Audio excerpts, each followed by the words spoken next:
This is London Real. I am Brayan Rose. My guest today is David Icke, the English author, broadcaster, and public speaker. For the past 30 years, you've been known as a professional conspiracy researcher, making it your mission to expose who and what is really controlling the world. You are the author of over 20 books and have lectured in over 25 countries, speaking live for up to 10 hours to tens of thousands of people, delivering incredibly accurate predictions to captivated audiences from all walks of life. Your research into prominent political figures, influential family bloodlines, global events, and the pandemic has received widespread criticism from the mainstream media. But in turn, you have fostered a legion of fans who have grown tired of the government cover-ups, big tech censorship, and the global manipulation efforts that have become an increasing presence in our everyday lives. In 2020, you and I conducted an epic series of 5 record-breaking, long-form live broadcasts which fundamentally changed the world, allowing tens of millions of people access to an alternative narrative that was crucial in understanding the complicated and challenging times that we faced. Your latest book, The Trap, explores the anti-human agenda that is being orchestrated by a force beyond our reasonable perception, a force that has been manipulating and controlling world events in what can best be described as a virtual reality computer game. As I've said before, David, while I don't agree with everything you say, I will defend to the death your right to say it. I'm excited for this conversation today, the 10th in our long history, and as usual, I'll be amazed if we make it through this broadcast without being blocked, banned, censored, and deleted once again. David, welcome back to London Real. Thank you, Brayan. It's great to have you here. I want to start by reminding everybody that we are streaming live on our Digital Freedom platform, which is a censorship-free, independent broadcasting system built in 2020 that's of the people, by the people, for the people, and available exclusively on our website at freedomplatform.tv. Can everyone watching now please share this link via the sidebar to any and all of your social media channels, Telegram chats, or email lists? Let me repeat that. Can everyone watching please share this link now via the sidebar to any and all of your channels? This is important. Simply ask your friends and family to give us 15 minutes and then they can decide. During our 5 conversations in 2020, nearly 75% of our viewers came from sharing this episode link peer-to-peer. So please share this now to all of your contacts and your platforms. David, I pledge to you and everyone watching this that none of this conversation will be edited, censored, removed, or banned, and that anyone in the world can watch the full version of this episode free at freedomplatform.tv. Before we start, I want to remind our viewers that here at London Real, we've been fighting for freedom since 2011. We remain one of the few global media companies whose message is not compromised by advertisers, regulators, or big technology platforms. And now, for the first time in our history, you can actually buy shares in London Real during our equity investing campaign for a limited time only. This is an incredible opportunity to become our business partners while simultaneously supporting independent broadcasting and reaping the rewards of our highly profitable business model as we boldly move into the future. Now, David, the time has come. Let us begin. What is the trap? Well, I started out 32 years ago, not knowing where it was going. And the first few years were about how the people that appear to be running the world are not. And actually there's another force behind them that's driving the direction of human society. And from about 96 onwards, as I traveled around America, first of all, I started coming into the understanding that behind that network, which we can talk about and how it works, that's behind the direction of human society and has taken us to where we are now, is a non-human force. And then from about, well, just after the turn of the millennium, I got intuitively, so strongly and powerfully, this is a simulation. And the limits of the simulation at this level of it is the speed of light. So the speed of light is not the fastest speed possible. That's a joke. But it's the fastest speed perceivable, if you like, in this level of the simulation. Imagine a virtual reality holographic computer game. In the spring of 2021, an article appeared in Scientific American, a mainstream scientific magazine, written by an academic scientist, saying that he had concluded that we live in a simulation, and the limit of the simulation is the speed of light. And he related the speed of light, quite rightly, I would say, to processing speed. As I've been saying over the years, when you create a computer game, virtual reality game, the creator writes the rules of the game, the limits, what can happen, what can't happen, how things work. Press enter. What would we call that in the case of this being a simulation? We would call that the laws of physics. The laws of physics. The laws of physics are the rules of the game written into the simulation. And this academic scientist in Scientific American, 20-odd years later, made that point and said that although the creator can write the rules, the laws of physics, he's always still going to be limited by the processing speed that's possible, which he related, like I say, quite rightly to the speed of light. So by the time I came around to writing The Trap, I had put together how the world is controlled and directed at this level, the world of the scene. I put together how that level, what I call the global cult, is actually being driven by a non-human force that we can't see for reasons that are very, very simple to explain. And then I'm looking at the fact that this is a simulation. And as I started writing The Trap, a sequence began again, which I have experienced so many times since 1990. A subject will come into my life out of nowhere, like the simulation did.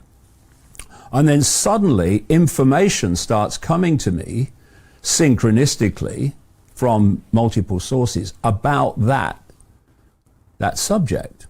And because I've experienced it so often, and what I've gleaned from that process has turned out, with the passage of what we call time, to be so accurate, then I'm obviously aware of here we go again. And what was coming to me while I was writing the book from various sources is that this simulation doesn't end, is not confined to the world of the scene. And I should say that in that period between me saying and writing in the early, just after the turn of the millennium, that this is a simulation and the speed of light is the limit, increasing, and I mean increasing numbers of mainstream scientists have come out and said, it does look like we live in a simulation, because if you take the simulation and all that entails, then it's the only thing really that answers the great mysteries that otherwise can't be answered. So we've had Rich Turrell at NASA, in the computer section of NASA, saying he believes that this is a holographic digital simulation, which is what I've been saying since the turn of the millennium. And by definition, if it's a simulation, it has to be created by some force because it's not, quote, natural. Then you have James Gates, a former scientific advisor to Barack Obama, who led a team which concluded this does look like we're in a simulation. They found phenomena in the energetic fabric of this reality that was the same as what you find in computerization and computers. Then there's Silas Bean, a physicist who led a team at the University of Bonn into, is this a simulation? And they concluded it almost certainly was, and was probably, in their view, based on a matrix of cubes, a cube-like construct. So when I was writing The Trap, obviously what I'm doing all the time is I'm pushing the cutting edge and I'm pushing the limits, because I've always worked, Brayan, on the principle expressed, it's said, by Socrates in ancient Greece: wisdom is knowing how little we know. So if we come to why we can't see this non-human force, you'll kind of grasp, people will grasp why that statement, wisdom is knowing how little we know, is not only so true, but so bloody obvious. Because if I said to people, when you look through your eyes, can you see everything in the space you're looking at? Most people would say, yeah, mate, of course I can. Yeah, of course I can, yeah. Well, you can't. What we can see is the most ridiculously tiny range of frequency. It's almost laughable. According to mainstream science, the electromagnetic spectrum, which is overwhelmingly this reality, is 0.005% of what exists in the universe, in energy in all its different forms.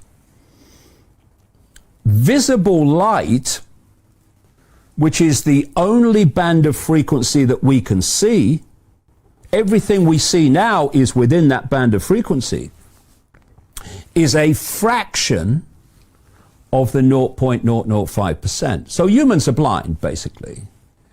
And so what we're being asked to believe, going back to Socrates, is that we can glean an understanding of what we need to understand by just looking within that tiny band of frequency, visible light, that we call the human world, the material world of the seen.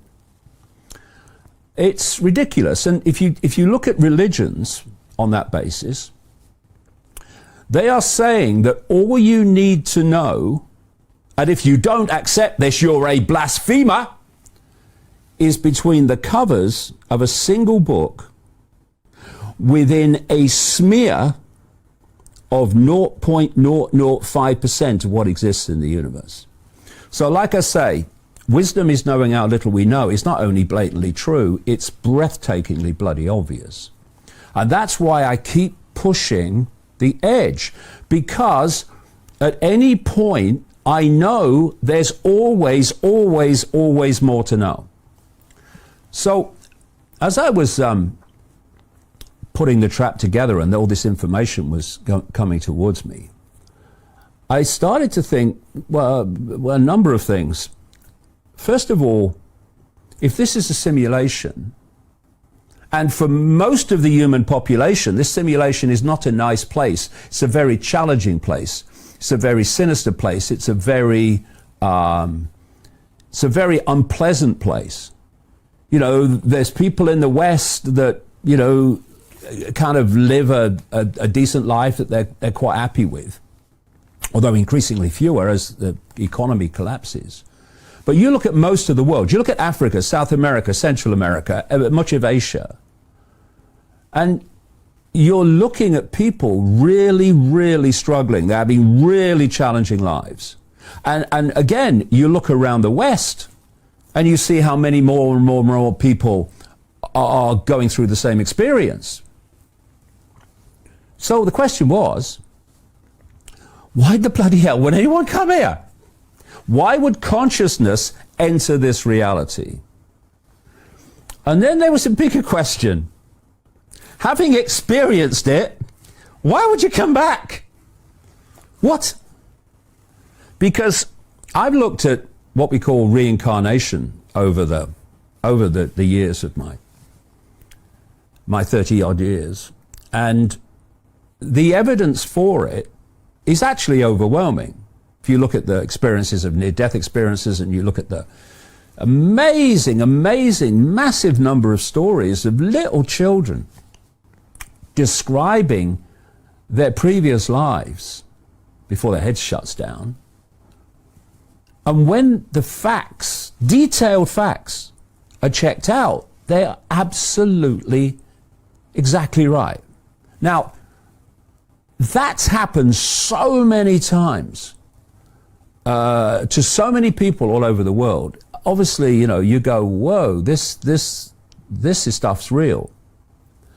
So we go back to the question, okay, reincarnation, okay, I accept that that is happening.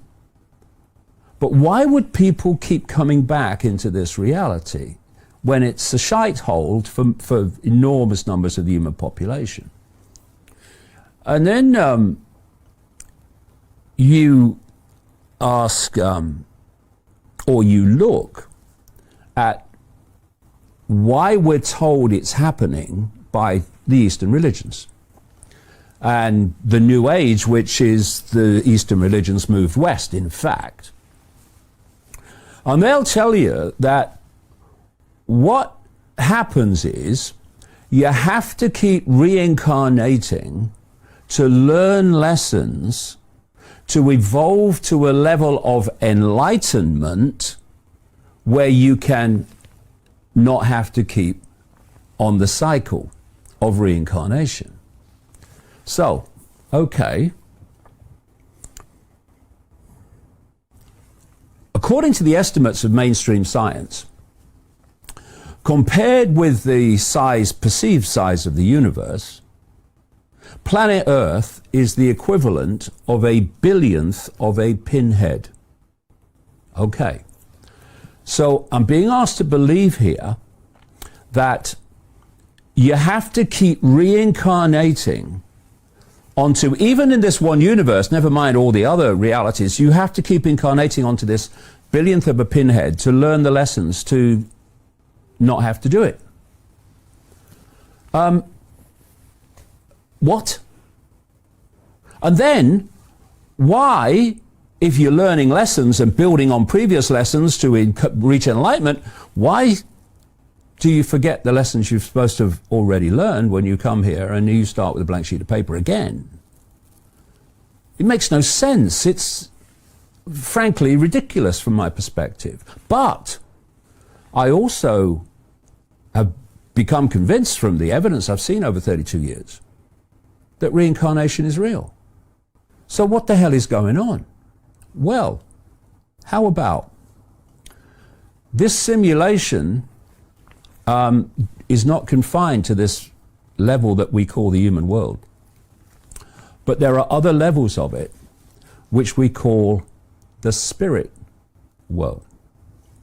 And what if, when people leave the body, if they are not at a state of awareness, what the Eastern religions would call enlightenment, to be vibrating to a frequency which comes from your perceptual state, to get out of the frequency bubble that this simulation is on all its different levels.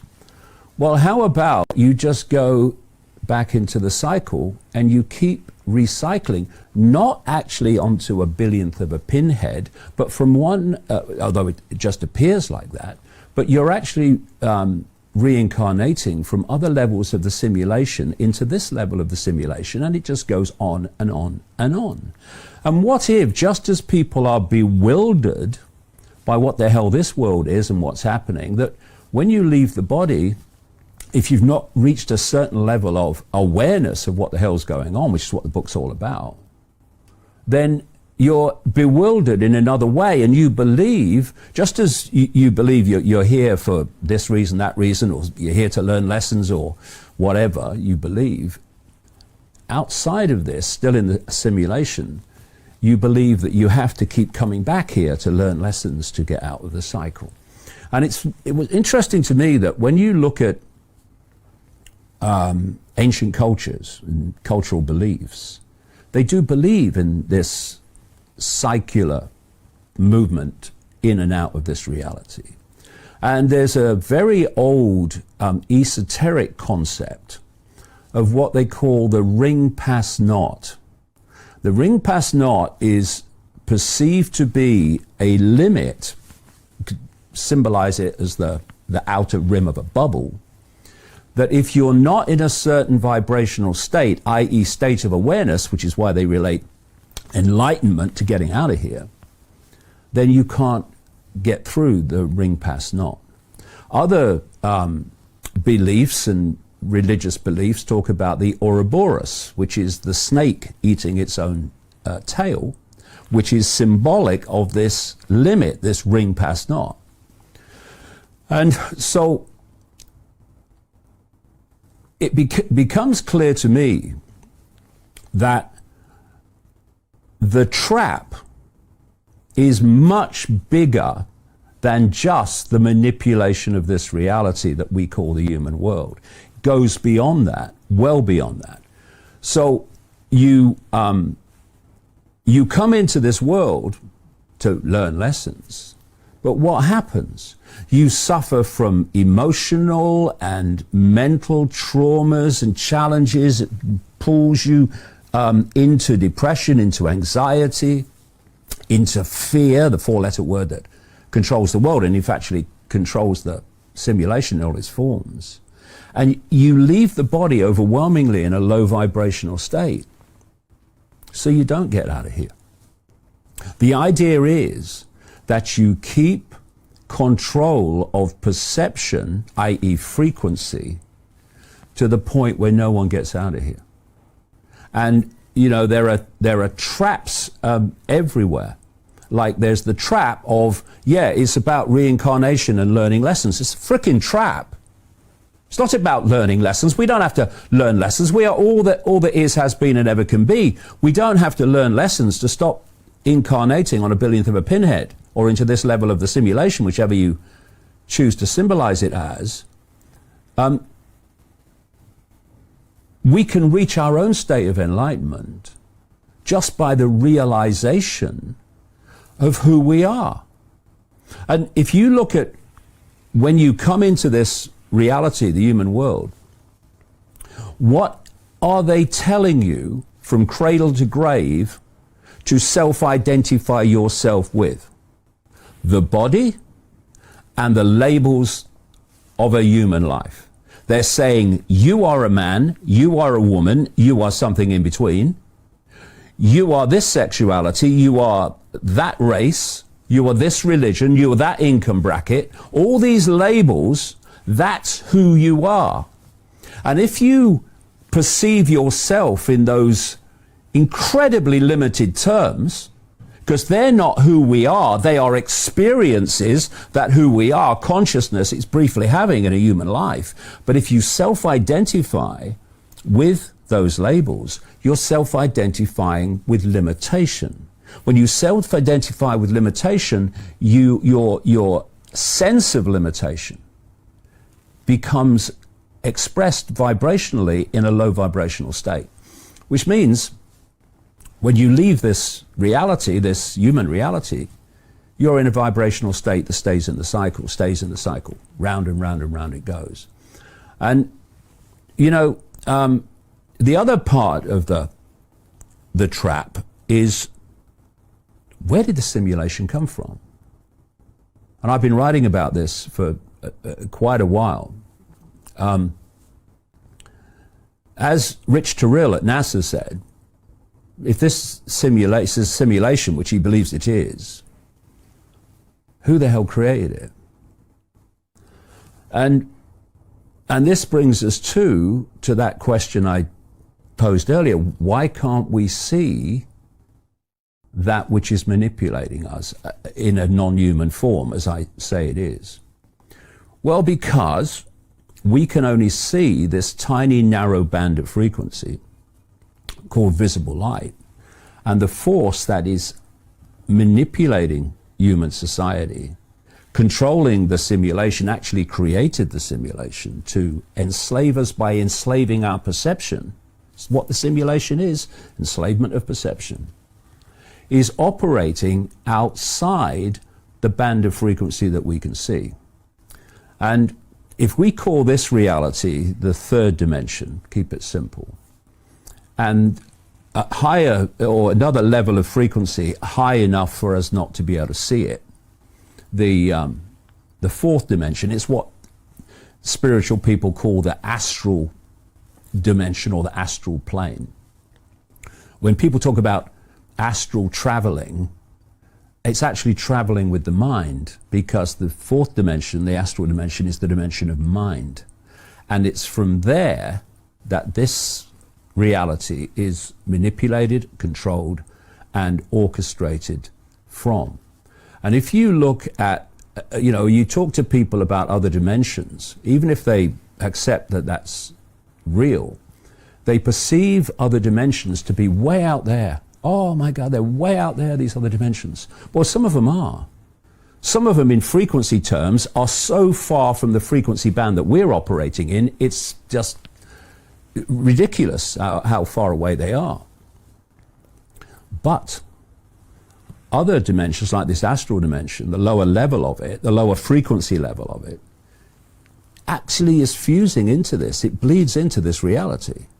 And if you look at how they describe the lower levels of the astral plane, the fourth dimension, what they call the lower astral, and you talk to people in different ancient cultures, you talk to people in the spiritual movements of today, they'll say that's the place where the demons are.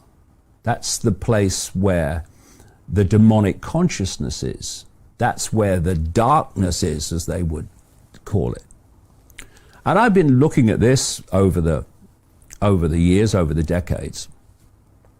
And then you ask, when these people do their satanic rituals, and these major players in this global cult, they're big time into Satanism, been writing about this in detail for a long time.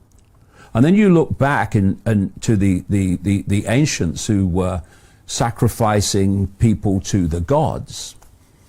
And then you look at the Greek gods, Zeus and all the others. Then you look at the New Age concept of the Great White Brotherhood, which is a hierarchy of basically master souls. And you look at that from a one step back point of view, and you see they're all talking about the same thing. So who are these gods that people worship? Who are these gods they make sacrifices to? They are the demonic consciousness in all its different forms in the lower level of this astral dimension, which in frequency terms is so close to this one, but not close enough for us to see it. And so when they're making sacrifices to the gods, they're doing their rituals to the gods, they are interacting with this non-human level in the lower astral, which is ultimately orchestrating the simulation and orchestrating human society. So if we go back to the global cult, the global cult can be symbolized, and I'm talking about that operates in the world of the seen, and its impact becoming more and more obvious, not least since the COVID hoax was played. You can symbolize it very accurately as like a spider's web. Think of a spider's web around the planet. And in the center of the spider's web is the spider. Now, ultimately, that spider are these lower fourth dimensional, lower astral, quote, gods, actually bunch of prats. And the strands in the web immediately around the spider are the most exclusive secret societies. They will have the biggest picture of all the secret societies of what the hell's going on and what's behind it. So they will be directly interacting with these gods.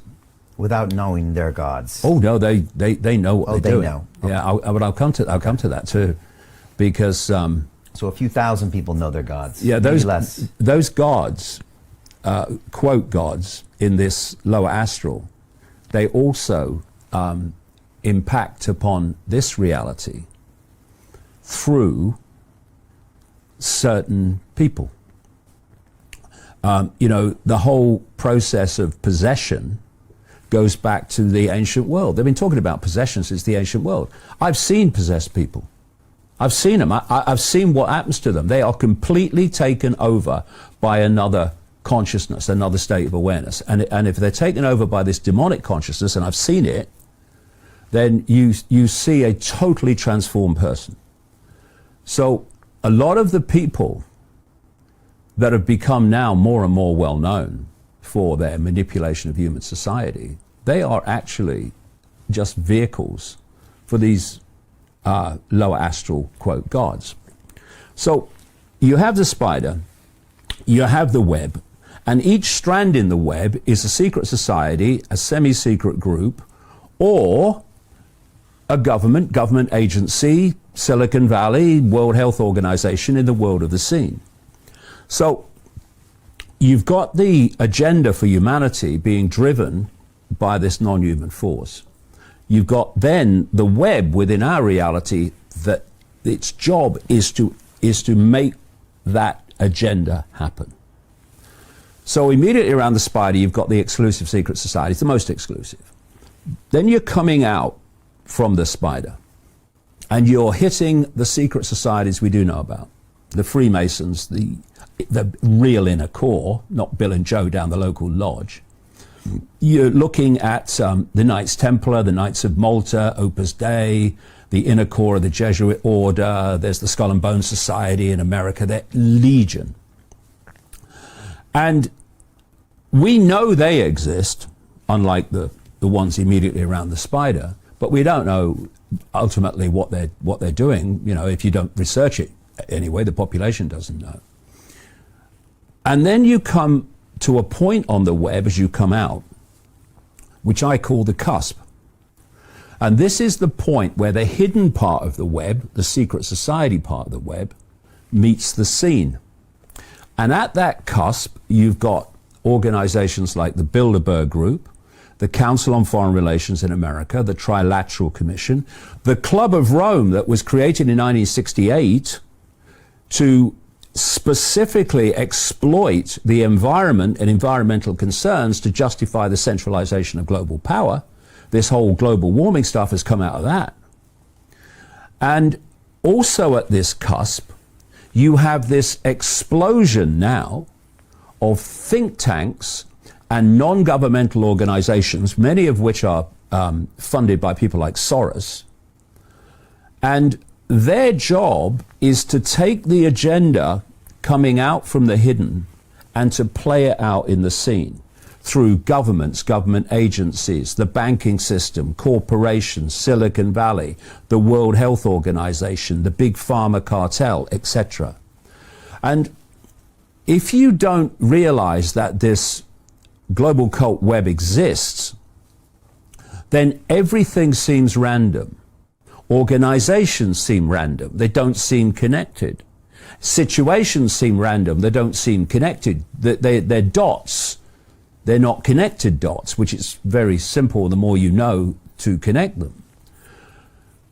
But the point is that this web means that at the inner core of the World Health Organization, it connects into the web. At the inner core of the Silicon Valley corporations, it connects into the web. At the inner core of the big pharma cartel, it connects into the web. At the inner core of the regulators who's supposed to protect us from big pharma, like the CDC and the FDA in America, and the MHRA in Britain, they connect into the web. So suddenly the world looks different. When the COVID hoax narrative was played out, if you remember, Silicon Valley corporations said almost immediately your YouTubes and your, well, I know about that, and your Facebooks, we are going to censor people that question the World Health Organization narrative of COVID. Yeah. Now, from a it's all random and not connected and there's no conspiracy point of view, that's bloody bewildering. Yeah.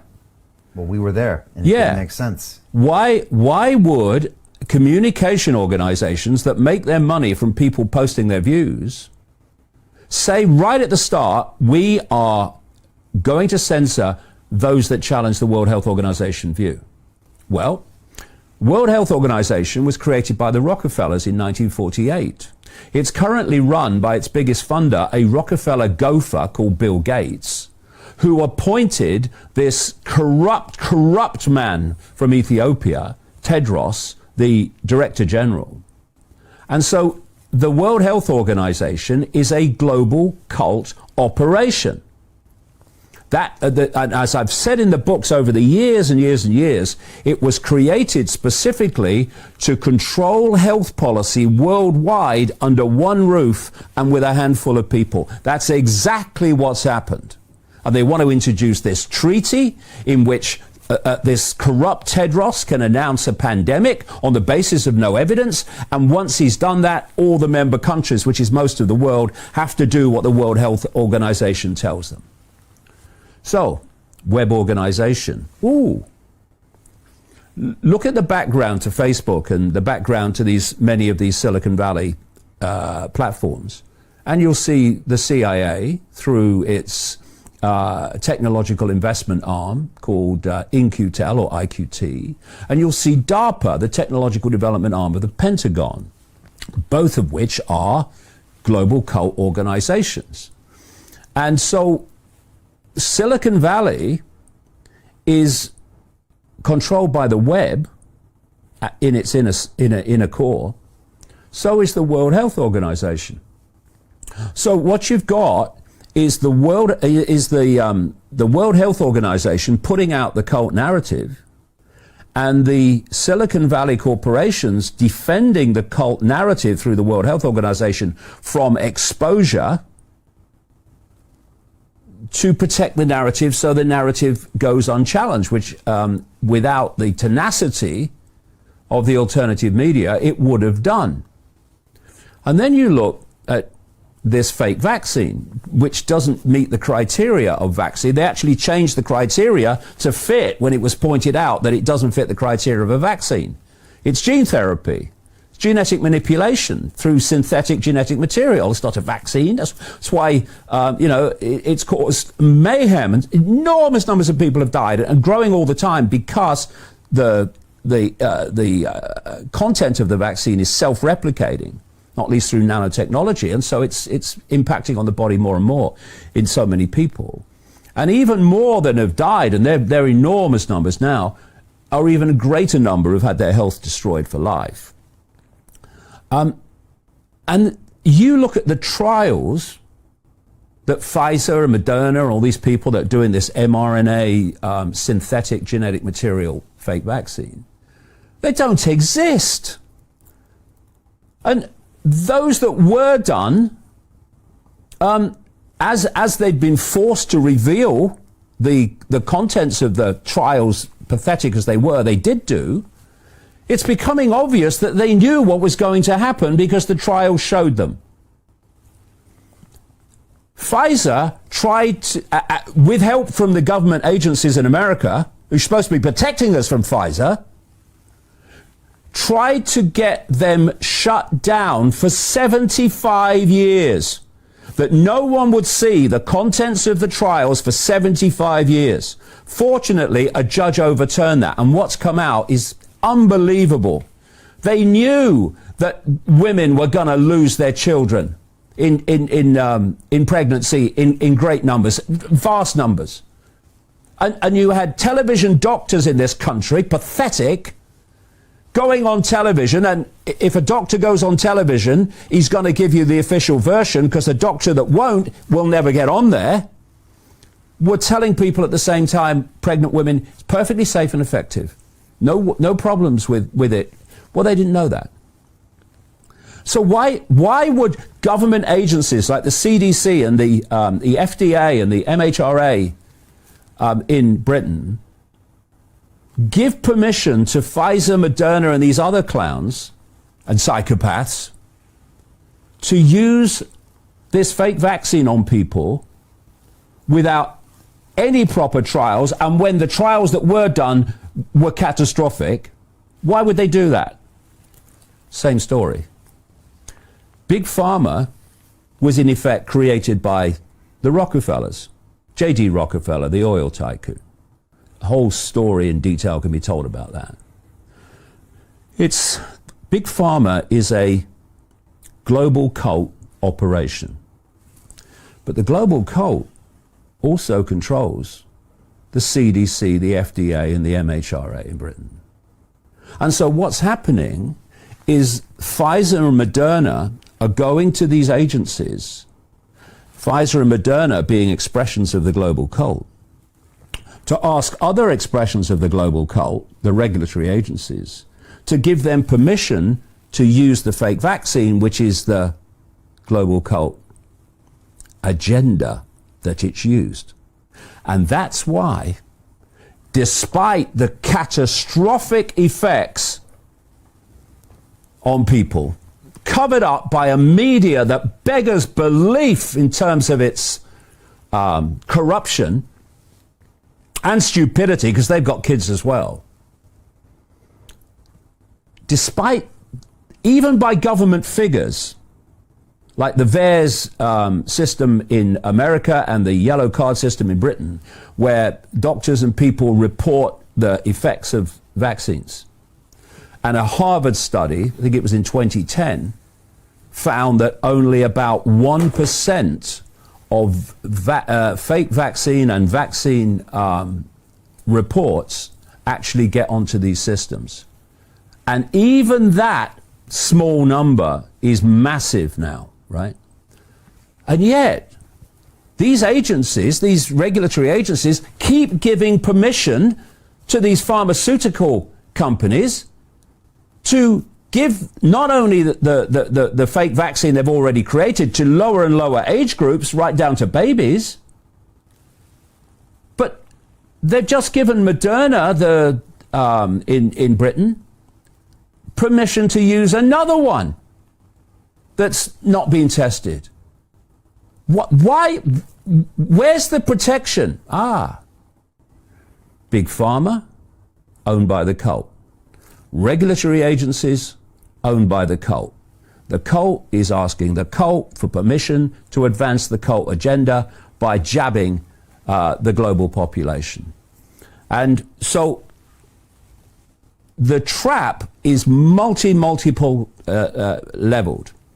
You've got it, the way it plays out here, and you've got your Gateses and your Klaus Schwabs at the World Economic Forum, and your Faucis and all these people that have pushed this agenda, and they are answering to other levels of the cult in this reality, like Gates is answering to the Rockefellers, but they're also answering to this non-human force. Many of these people will be possessed expressions directly of this non-human force.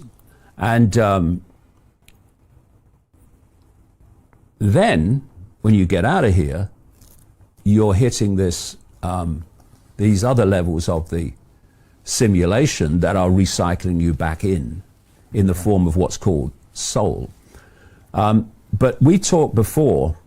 So how do you escape this trap? Well, this is the point. I was actually, fair enough. I was just going to say that.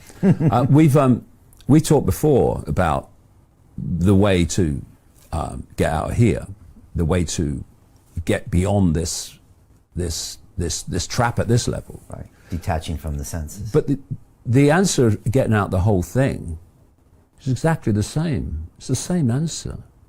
See, every time we think, every time we feel emotion, we are generating a frequency. We are vibrating on the frequency related to our perception and our mental and emotional state all the time. So you'll get people who are in a state of depression or anxiety or fear or whatever. And they'll say things like, oh, I feel so heavy today. I'm so heavy. And that's because their state of being, their emotional and mental state, is generating a low, slow frequency, which is what these low vibrational emotions resonate to.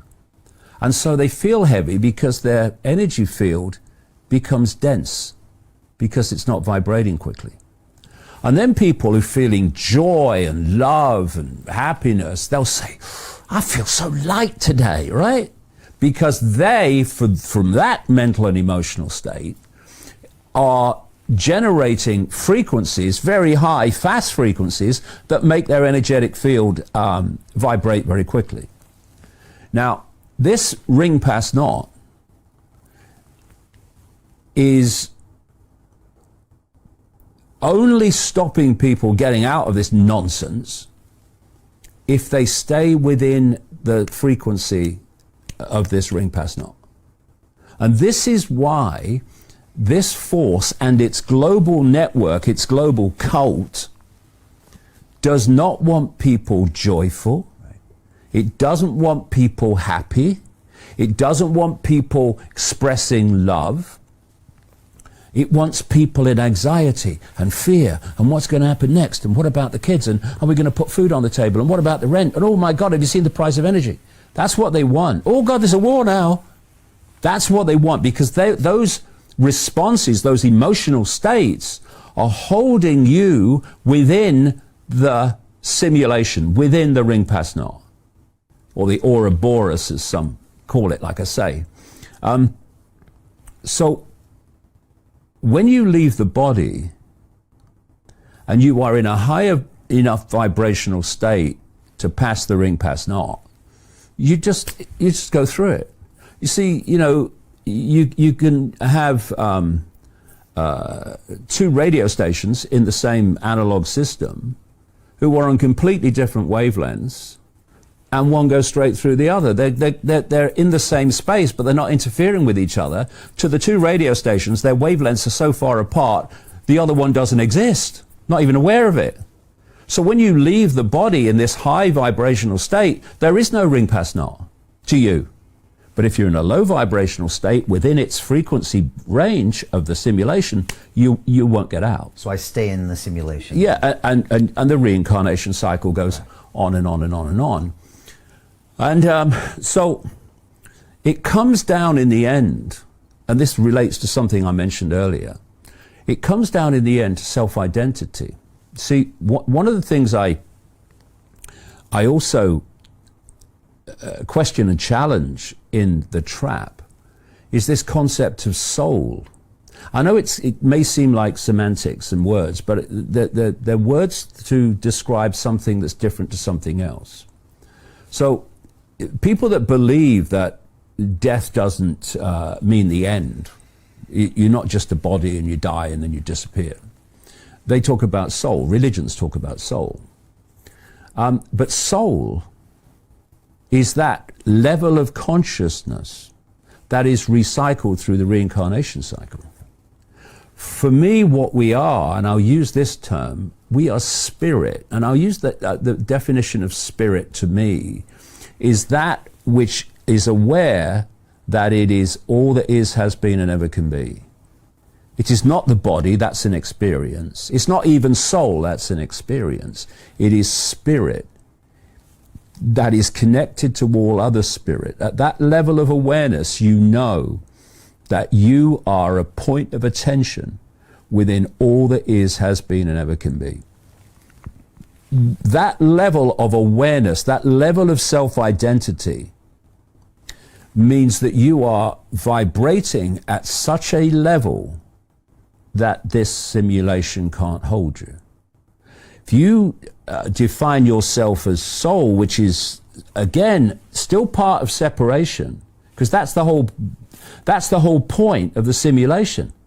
It's to isolate consciousness in the simulation from its spirit outside the simulation. It's isolating, separating the two. So within the simulation, is all that people can perceive, and therefore they're trying to get a fix on who they are, where they are from within the simulation.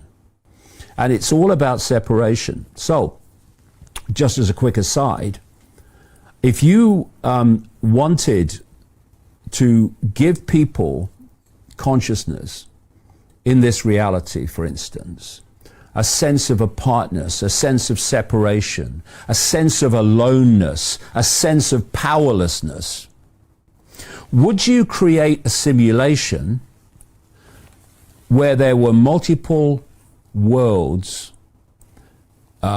peopled by other races, other species, other forms of intelligence, where you had this interaction to learn more and expand?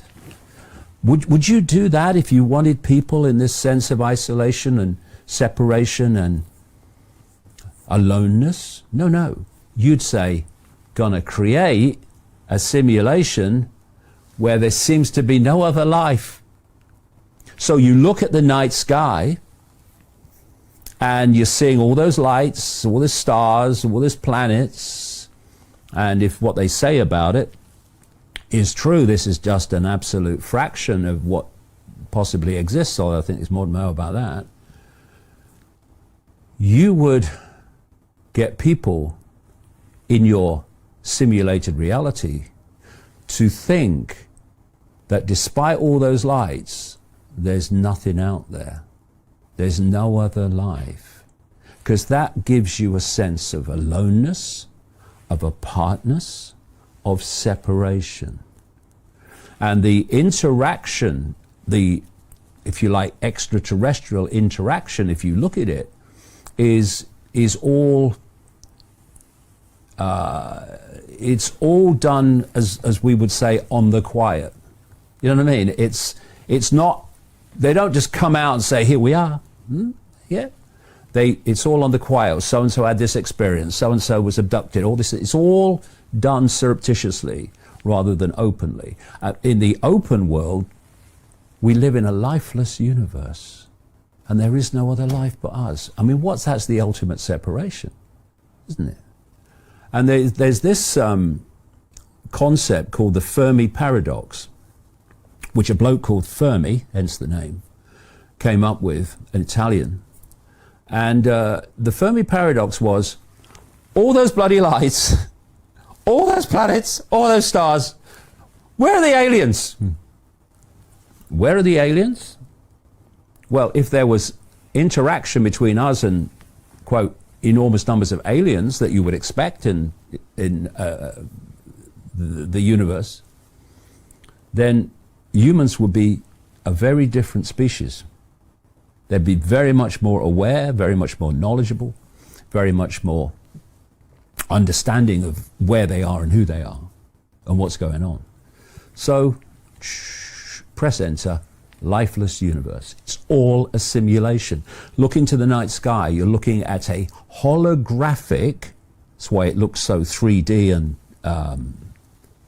solid, a holographic simulation. And so all the pressure, all the encouragement when you're living a life in this reality alone is to think small, to identify with the body and the labels of the human life, which are limitation. I can't, it's not possible. I'm just little me, what power do I have? And in doing so, you hold people in the simulation. On and on and on and on. And you break it by realizing the true nature of who we are. We're not the body. We're not even the soul. We're not even the mind, ultimately. We are the spirit. All that is, has been, and ever can be, currently having a human experience.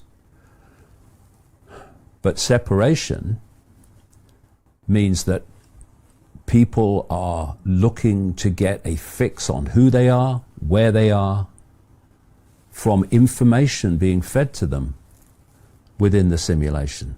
That's the control of perception that holds us in the trap. And So the goal of the simulation and the simulators is to hold people as much as possible in the 5 sense level of awareness, that which directly interacts with the simulation at this level, the 5 senses, kind of touch it, see it, hear it, and all that stuff. And to process all sense of reality through the 5 senses, and not to realize that the 5 senses are simply part of the trap. The body is part of the trap.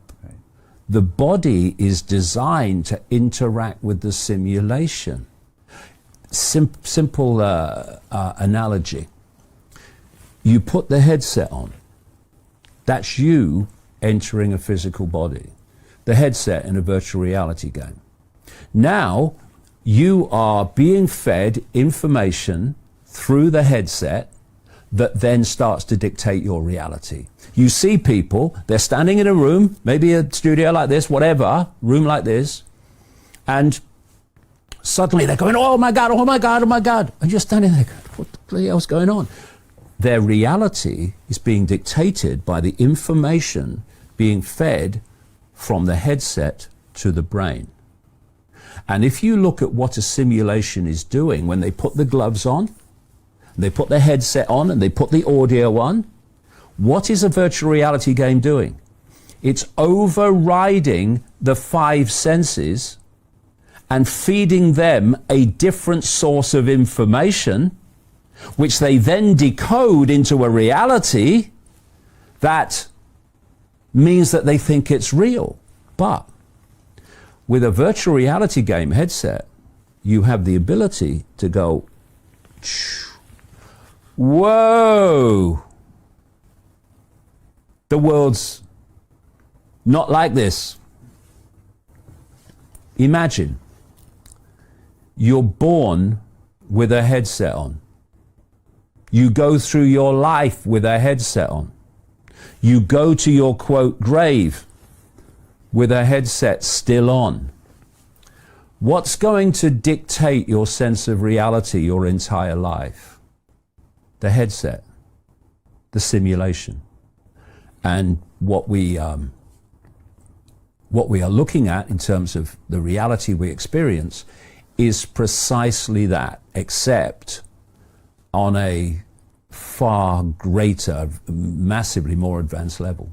Now lately they seem to have tuned up that simulation a little bit with everything that happened in 2020, 2021, 2022, you name it, from pandemics to wars to now economic consequences. I mean, it's just dialing up the fear now in that headset. That makes it even harder to get out of that simulation. Well, there's two things really. I think the Chinese have a word that means both danger and opportunity. Yeah. And that's what the COVID hoax has given us.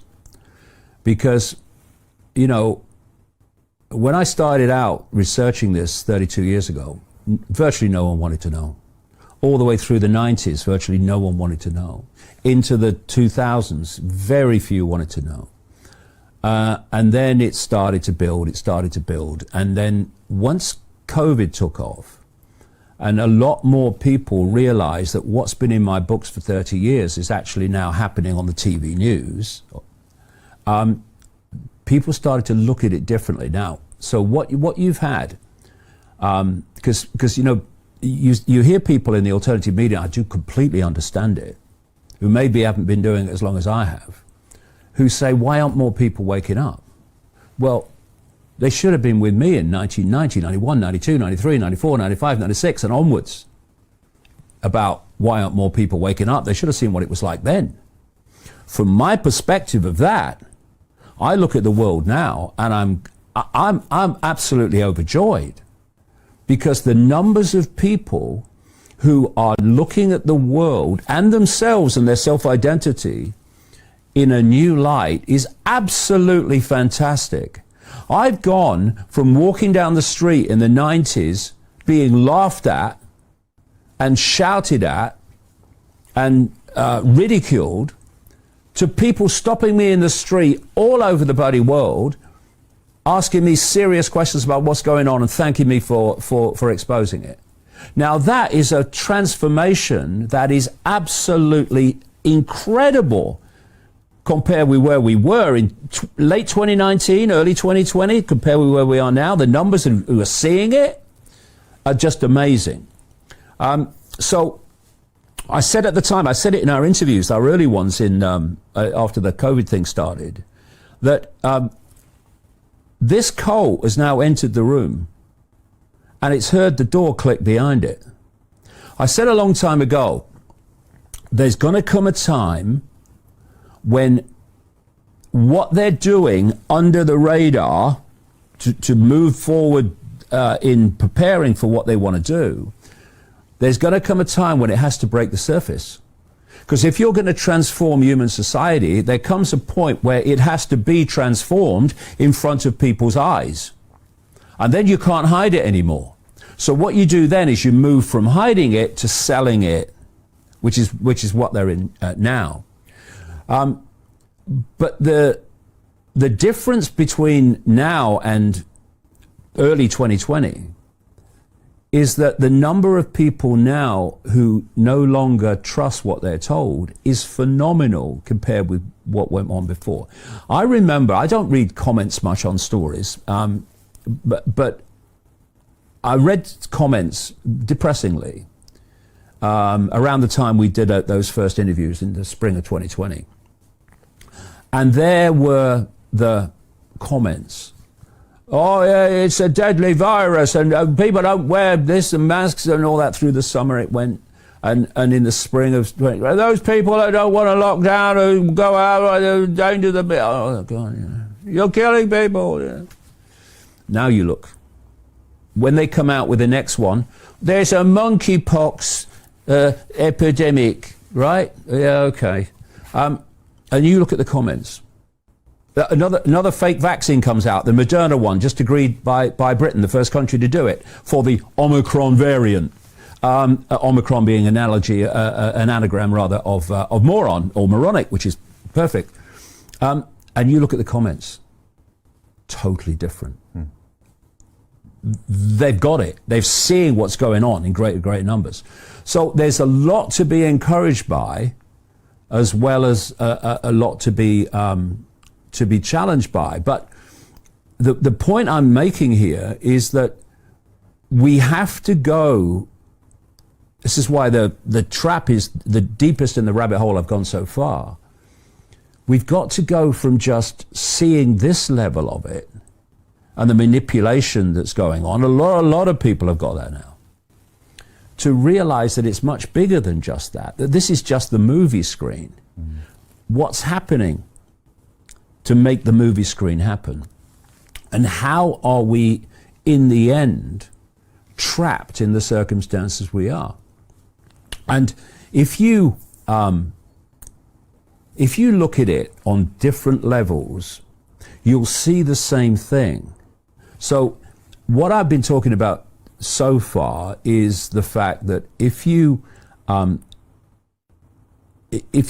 fall into low vibrational states of emotion and thought, and low vibrational states of consciousness, awareness, energy as a result, you become entrapped in this simulation in its multiple levels.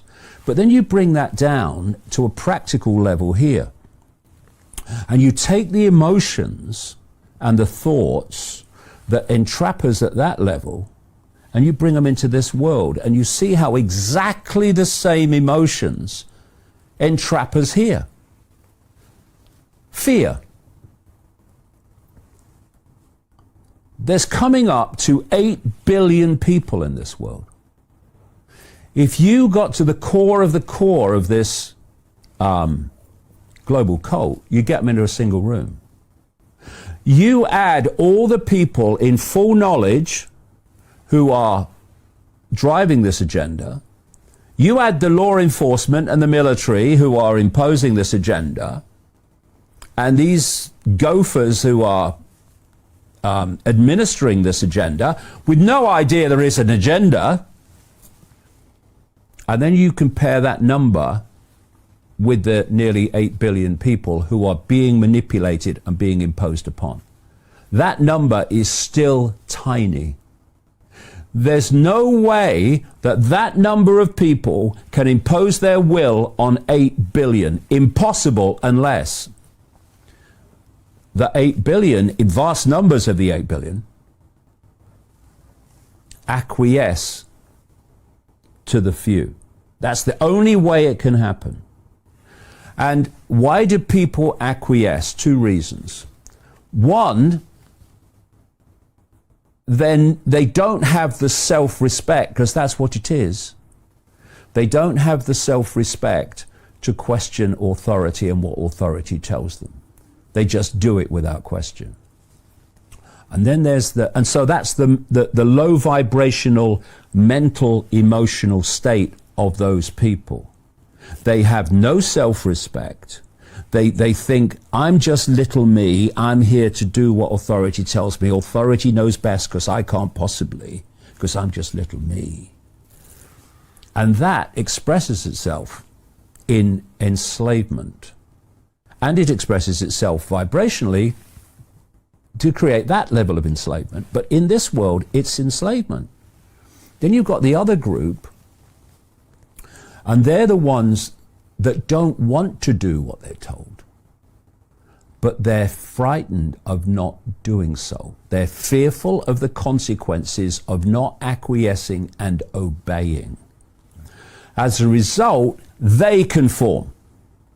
And those two groups of people, Brayan, the people that acquiesce without question and do as they're told, and those that don't want to do as they're told but do it anyway because they fear not doing it, those groups of people together have been responsible for every tyranny in human history. And they're responsible for this one. Fascists don't introduce fascism. There's never enough of them. What imposes fascism is the population acquiescing to fascists. That's why we have it. Not because it has to happen, but because people acquiesce. And that leaves another group, just another group. And they're the people that can see it and refuse to cooperate with it, who refuse to cooperate with their own enslavement, who refuse to do what authority says just because authority says it. And that group has ended every tyranny in human history. And these groups here need to move there, and then we'll start, and it is beginning to happen, this middle group of, I can see it, but I'm frightened of not acquiescing to it. A lot of them are moving this way, not least, by the way, because they acquiesced to the fake vaccine being told it was safe and effective, and they now realize it's bloody neither, and they're absolutely furious that this has been imposed upon them. Those people who were told, if you're going to lose your job if you don't have the jab, I mean, when did that ever happen? They are furious, and they are moving into this camp more and more. But this is what needs to happen. People, and like I say, you can take the mental and emotional states and the self-identities that hold us in the big simulation trap, and you watch them play out here, and they have exactly the same effect. We are controlled here through low vibrational emotion, fear being the major foundation one, fear of not obeying authority, and the lack of self-respect of actually saying, well, you're telling me this, okay, evidence? Where's your evidence, mate? Johnson, Whitty, Fauci, Valance, Gates. You're telling me this, okay? Ted Ross, where's your evidence? These questions are not asked by so many people. Oh, they're telling us we've got to do that. There's deadly virus, and we've got to wear a mask, even though the holes are bigger than what are called viral particles. Or, you know, all that stuff. It's still going to work, and it's going to protect us and stuff. You told me before that was part of the plan. Because when they get you to believe something where there's no evidence, then you lose your respect for yourself and go into a lower vibration. Well, exactly that. Right? See, what is the difference, Brian, between that group of people that obeys and believes authority without question, that which doesn't but does it anyway, and this group that says not doing it, not cooperating? Simple thing, self-respect. You cannot have self-respect if you just take what authority tells you in all its forms without question and without research to see if it stands up to scrutiny. You cannot have self-respect if you know it's a scam, you don't want to do it, but you're too frightened not to do it. This group refuses to concede its self-respect because it says I can see it and I'm not cooperating with it. And what this group is after, what this whole force in all its multiple levels is after, is our self-respect. I mean, you know, just take the reincarnation thing, right? What I did when I was writing The Trap is I looked at the work of people who take people into another level of consciousness, hypnosis, if you like, and they take them to what they call the between life period, like between human incarnations, if you like. And what I was fascinated by, because I'm always looking for patterns and I'm always looking for common themes everywhere.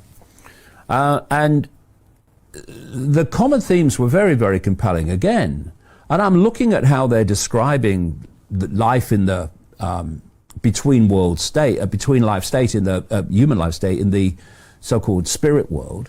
And it's a freaking hierarchy of control when you read it.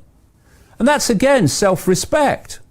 You know, I'm all that is and has been and ever can be. You're not going to tell me that I've got to incarnate into some, back in there. What do you mean?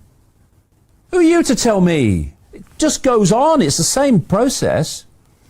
And so self-respect is the bulwark against all tyranny and all tyrannical imposition. Because self-respect says, ain't doing it, ain't cooperating. So what you're looking at is a constant effort by this force to destroy your self-respect. Look, I mean, there's always been morons in politics. I mean, gee whiz. I mean, is that the statement that's most obvious ever spoken? But look at the morons in political positions of political, not real, power around the world. We both spent a little time close to politics, didn't we? Well, yeah, but look at Biden. I mean, the man is suffering from dementia. End of frickin' story. Everyone can see it. Elephant in the living room. You look at this guy who imposed fascism on Victoria, Australia, Daniel Andrews. Moron. You look at the people, there was a woman called Kerry Chant in New South Wales, I think it was, who was their chief medical officer. Chief medical officer, you wouldn't let her diagnose acne. Moron. Then you have people like Macron. You have the moron of morons in Canada, Trudeau. And yet, they say this is what's happening, and vast numbers of people do it. Some push back, yes, brilliant. But most people just do it. Oh, they've got to do it because Trudeau's a moron. More than that, the World Economic Forum, by this blatant fascist Klaus Schwab, fronted up by him anyway, they started something called the Young Leaders School to develop leaders to go into positions of power to impose the agenda of the World Economic Forum, which is the agenda of the cult. Some of the names: Justin Trudeau, Jacinda Ardern, who turned New Zealand fascist, Macron, who turned France fascist. On and on it goes. You see these same names. The leader of Argentina is a graduate of the World Economic Forum Young Leaders School. And they're all moronic. Now, this is where the psychology comes in, because it's all a psychological game. They got to control you psychologically, because that controls your perception, which controls your frequency, which controls if you get out here or not. So, why do they put so many morons in positions of power? Because if they can get you to see, because it's bloody obvious, that a moron is telling you to do something, and you still do it knowing they're moronic, they got your self-respect. Kaput, finished, over. And once your self-respect is gone, what is left?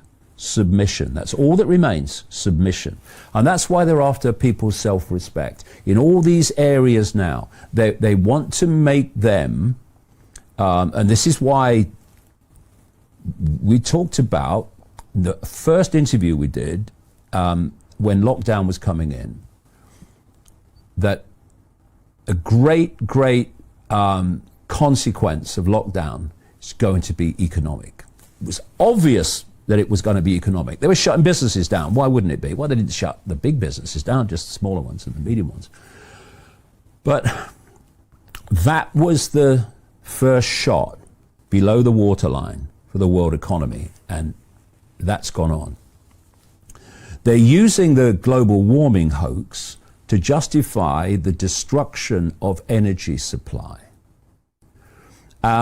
They then have this invasion by Russia of Ukraine, Ukraine being a fundamentally corrupt country, beyond belief corrupt.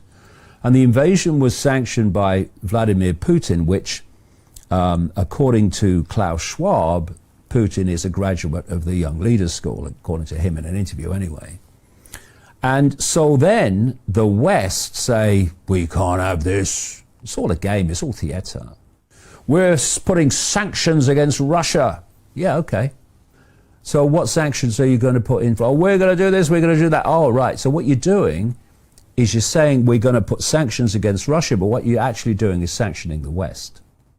So suddenly Europe is struggling to provide enough energy. It's going to be catastrophic in the winter. So is America. Once self-sufficient in energy, because of shutting down pipelines and other fossil fuel sources, as Europe has done, there's an energy deficit.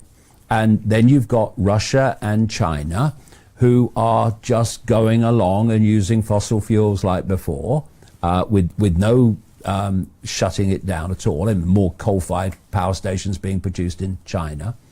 And what has happened? Systematically, the energy price is going through the roof, and we've seen nothing yet. Inflation.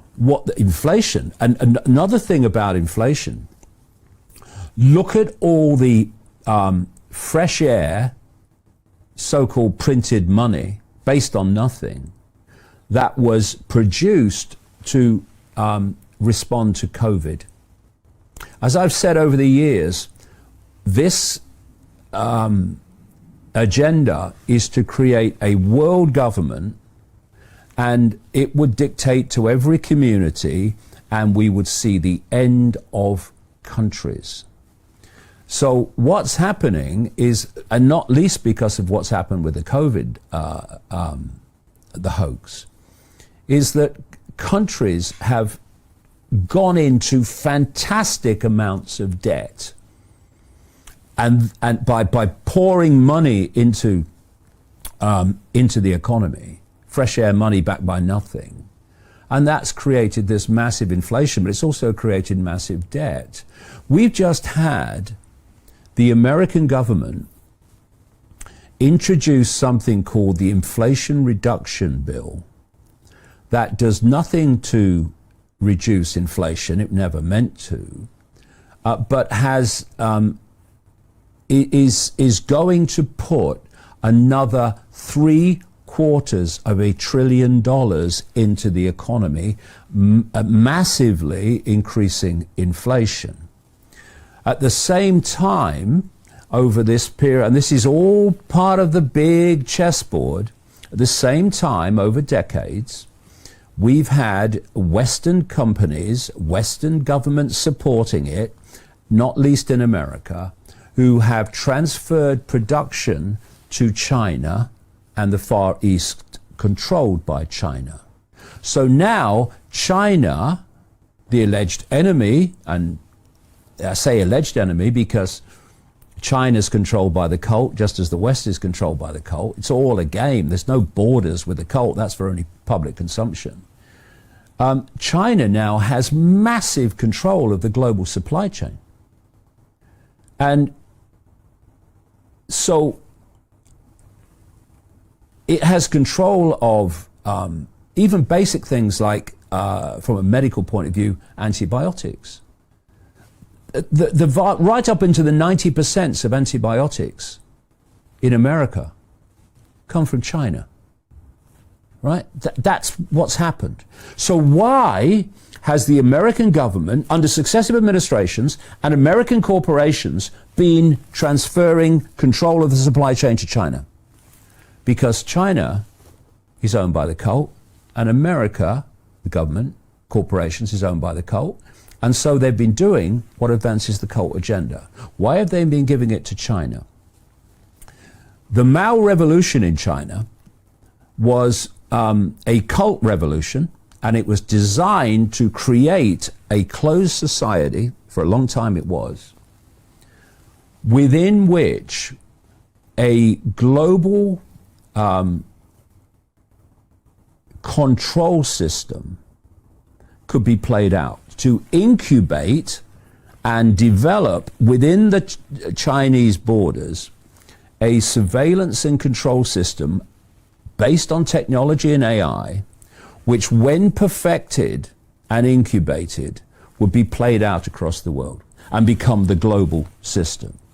So all aces are being given to China for that reason, because the Chinese system is meant to be the global system. I've been saying for decades, if you want to see the West tomorrow, look at China today. And where did the COVID hoax come out of? China. And what has happened since that card was played? The West has become more and more and more like China, not least in its AI control and surveillance systems, etc. And so all this is being done, and the effect on the population is increasing dependency. I saw a story, tragic story this week, of a woman who has been put into hospital twice with malnutrition because she's skipping meals so her children can eat. At the end of all the other bills being paid, she's left with £40 to spend on food, and therefore she can feed her children, she can't feed herself. As the energy price goes up and up and up because of the sanctions on Russia and the shutting down of fossil fuel sources of power, how much of that £40 is going to be left soon? And that is creating a sense of dependency, or a state of dependency. The food bank lines are getting longer and longer and longer all over the world. It's creating dependency. And what is it also destroying? Self-respect. And this is another means by which self-respect is being eliminated. And we must not fall for it. And this is the plan. I've been saying this for so bloody long. You destroy the ability of people to make an independent income. You destroy independent business, small business, family business, medium business, even big business that the cult's not controlling. And you destroy the independent income of all the people working for those businesses.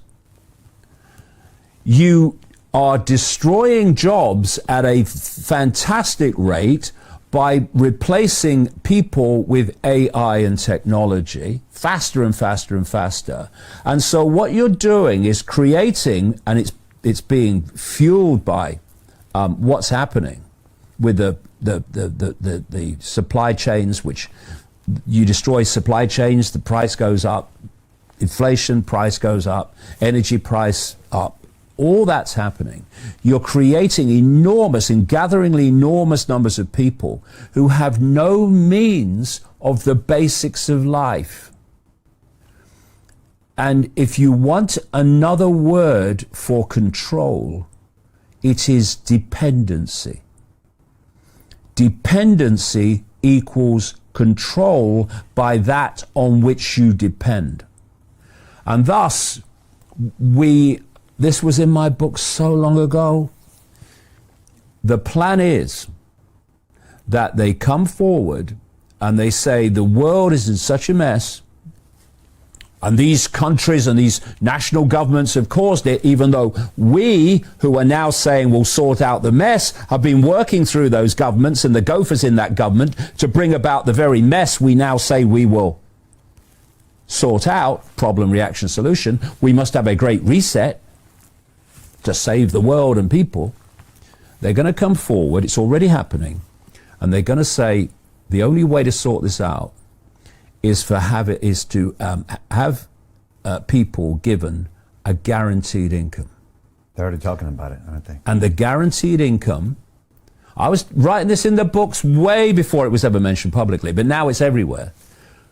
We will give you a guaranteed income, which will be a pittance, to pay for the basics of life. It won't. But you're only going to get it if you do as you're told. If you're a dissident against the system, if you're challenging the system and questioning the system, you ain't going to get it. And oh, by the way, if you don't accept it, how else are you going to earn a living? We've destroyed everything else. That's the idea. And it's unfolding before our eyes if only people would care to look. It's at a very fast rate. But, and I keep coming back to this, Brian, it can only happen if people acquiesce to it. Right. If a few can't control billions unless the billions acquiesce. And we've left it late in the day to stop doing it, but it's still possible. And the encouraging thing is more and more people are seeing it, which they didn't see before. Yet so many people have so much fear and stress in their life because of money, lack of money, inflation, controls. If someone's listening to this right now and they want to escape the trap, how do they separate from something when it's almost just a life force to them? You know, they've been given little bits by the government, a little bit more by the government. Now it's being controlled. How do they get into a state of not going back into that low vibration all the time?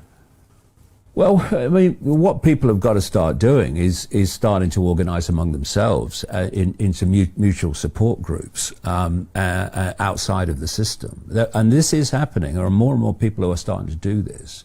But it's interesting, you watch the sequence.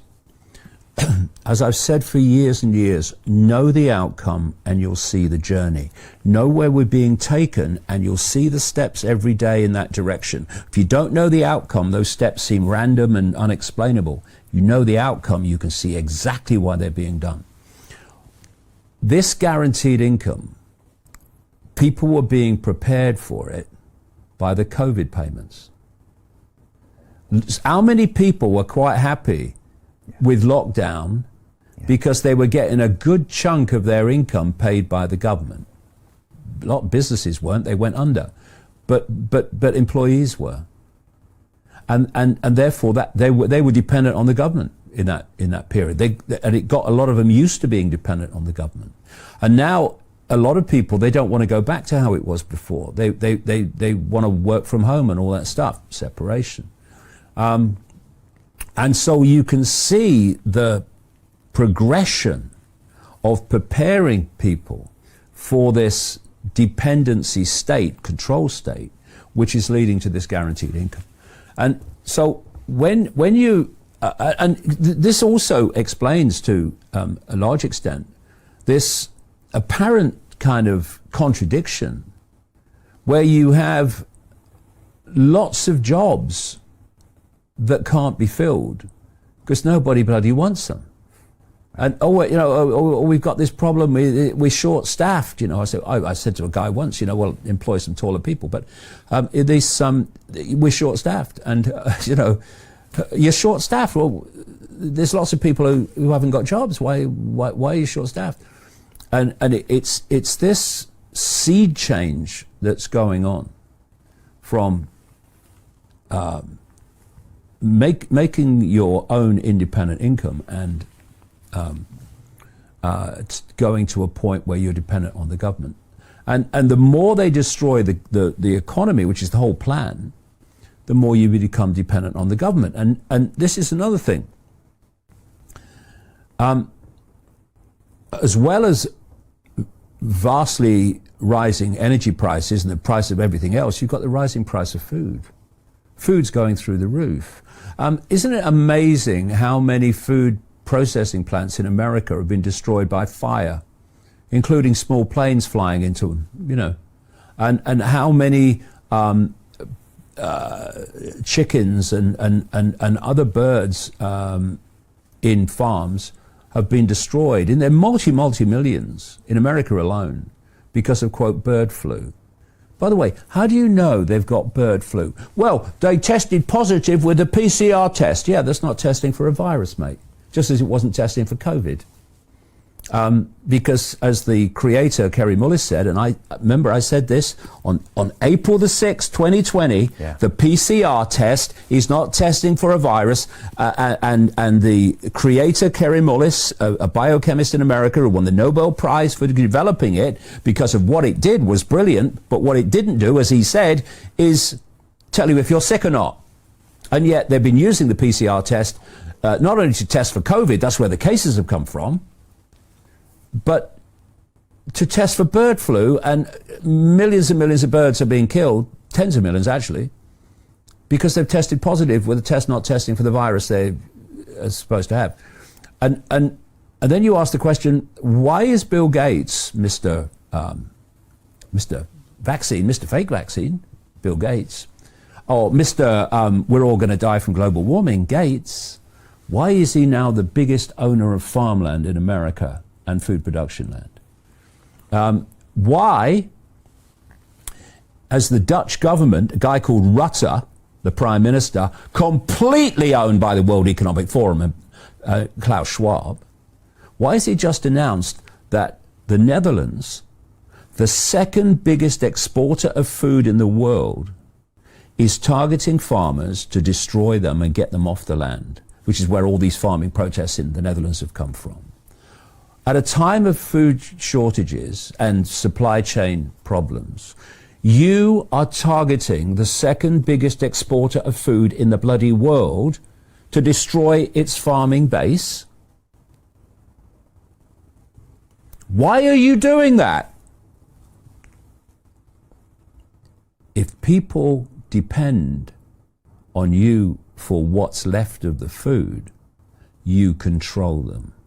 Where food is abundant and cheap, you do not control them. Where energy is cheap and abundant, you do not control them. Scarcity equals dependency equals control. And that's why they're targeting the food chain, they're targeting the energy supply, they're targeting everything.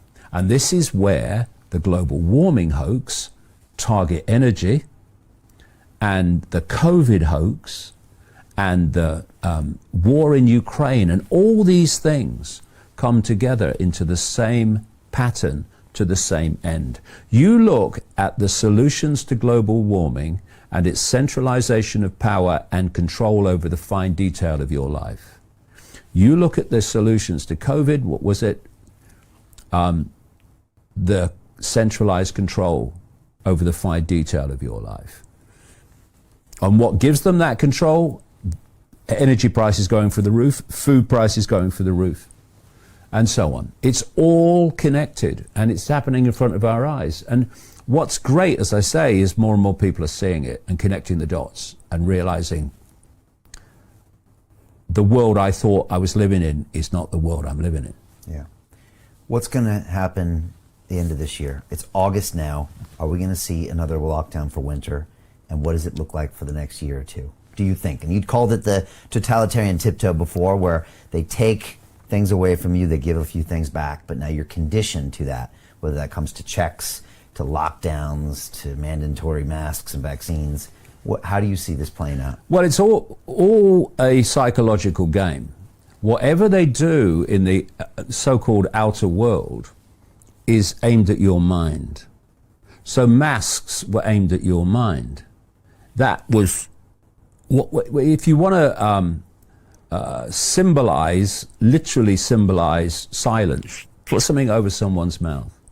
And there's been study after study after study that's come out through this summer from so-called experts anyway, that say that the masks are useless and played no part in protecting anyone from anything, that lockdowns were useless and played no part in protecting anyone from anything. In fact, quite the opposite. In both cases, it was detrimental, very detrimental.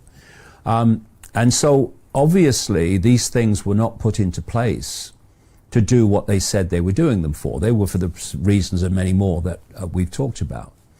And what do they want? Okay, let's go back to know the outcome and they'll see the journey. You'll see the journey.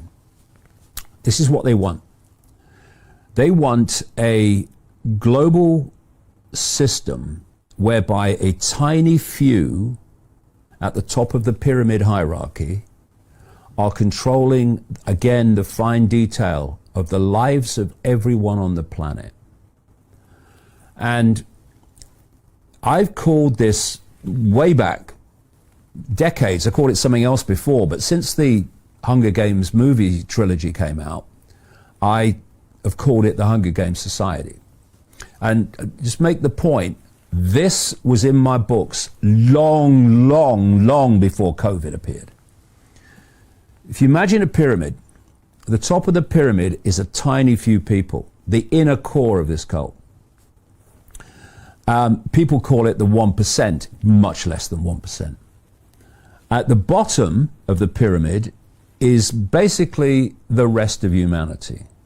And in between the two is a police military, because they want to fuse the two eventually, a police military state to impose the will of the few on the rest and to stop the rest challenging the few. That's what they want. Now, if you are going to put people in that position, you've got to make them dependent on the few. You've got to destroy their independent income so they're dependent on the few. This is what we've just been discussing is all about. And so all the things that would put people in a state of dependency, a state of control, a state of submission, a state of deleted self-respect, that is what's going to be played out through this winter and beyond. All the different elements that would make that happen. So they're going to absolutely assault the population economically. They're going to make people absolutely destitute because of the high price of everything. That's all part of it. And they are going to play other pandemics of various kinds, whether they repeat COVID or they come up with another one, monkeypox. That went well, didn't it, Tedros? To create this ability to justify, first of all, that central echelon of the pyramid of the police military state imposing the will. We saw that in COVID all over the world, how brutally it was imposed. And so these things are all going to be played out. But they have a more difficult problem this time because of people becoming more and more streetwise. Like, they came out with monkeypox and people laughed. It was memed into ridicule. They were even trying to say, oh, we got to change the name of monkeypox. Yeah, because it's a memer's dream, mate, isn't it, right? So we got to change the name, make it sound scary. And so all these things will continue. But they're playing a different game now in the sense that more and more people can see what they're doing. So it's going to be more and more difficult. I hope it's going to be more and more difficult. And this is where we come back to this. Lots of people have moved into this middle echelon of people who can see it, right?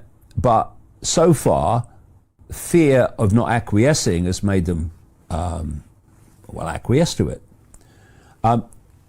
If more and more people in that group moved into this group, I can see it and I'm not doing it, I'm not cooperating with it, and I think that is happening, I know it's happening, then it's more and more difficult this time than it's ever been. Because the spring of 2020, how many people were pushing back? People were like, there's a deadly virus, everyone's saying so. Yes, everyone's saying so, because it's coming from the same source, mate. And so they went meekly under lockdown because they thought that was the way to protect themselves from this deadly virus that wasn't. But that's not where we are now. There is a very, very much greater number of people who've got it.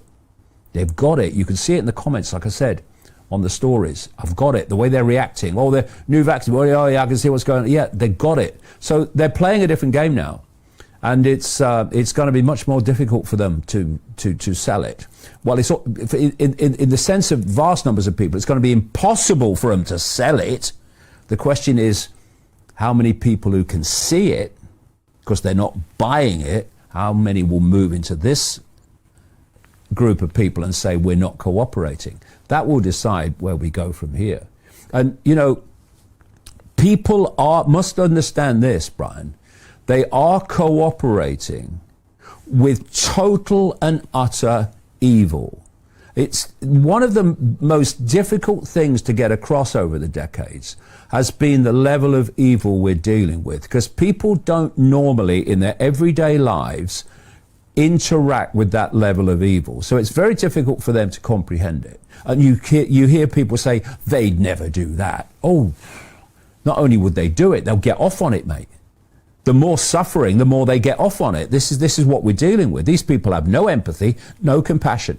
Evil for me it is defined as absence of love, absence of empathy, absence of compassion. You take those things out, there are no limits to the suffering and the horrors that they will impart on other people and get off on it. So that's what we're dealing with. We're dealing with that level of evil. So when you're acquiescing to authority, ultimately what you're doing is you're acquiescing to that level of evil. You might not have that level of evil immediately interacting with you, with the system and authority. It might just be a moron doing as he's told. But ultimately where it's coming from is sheer undiluted evil. And that's the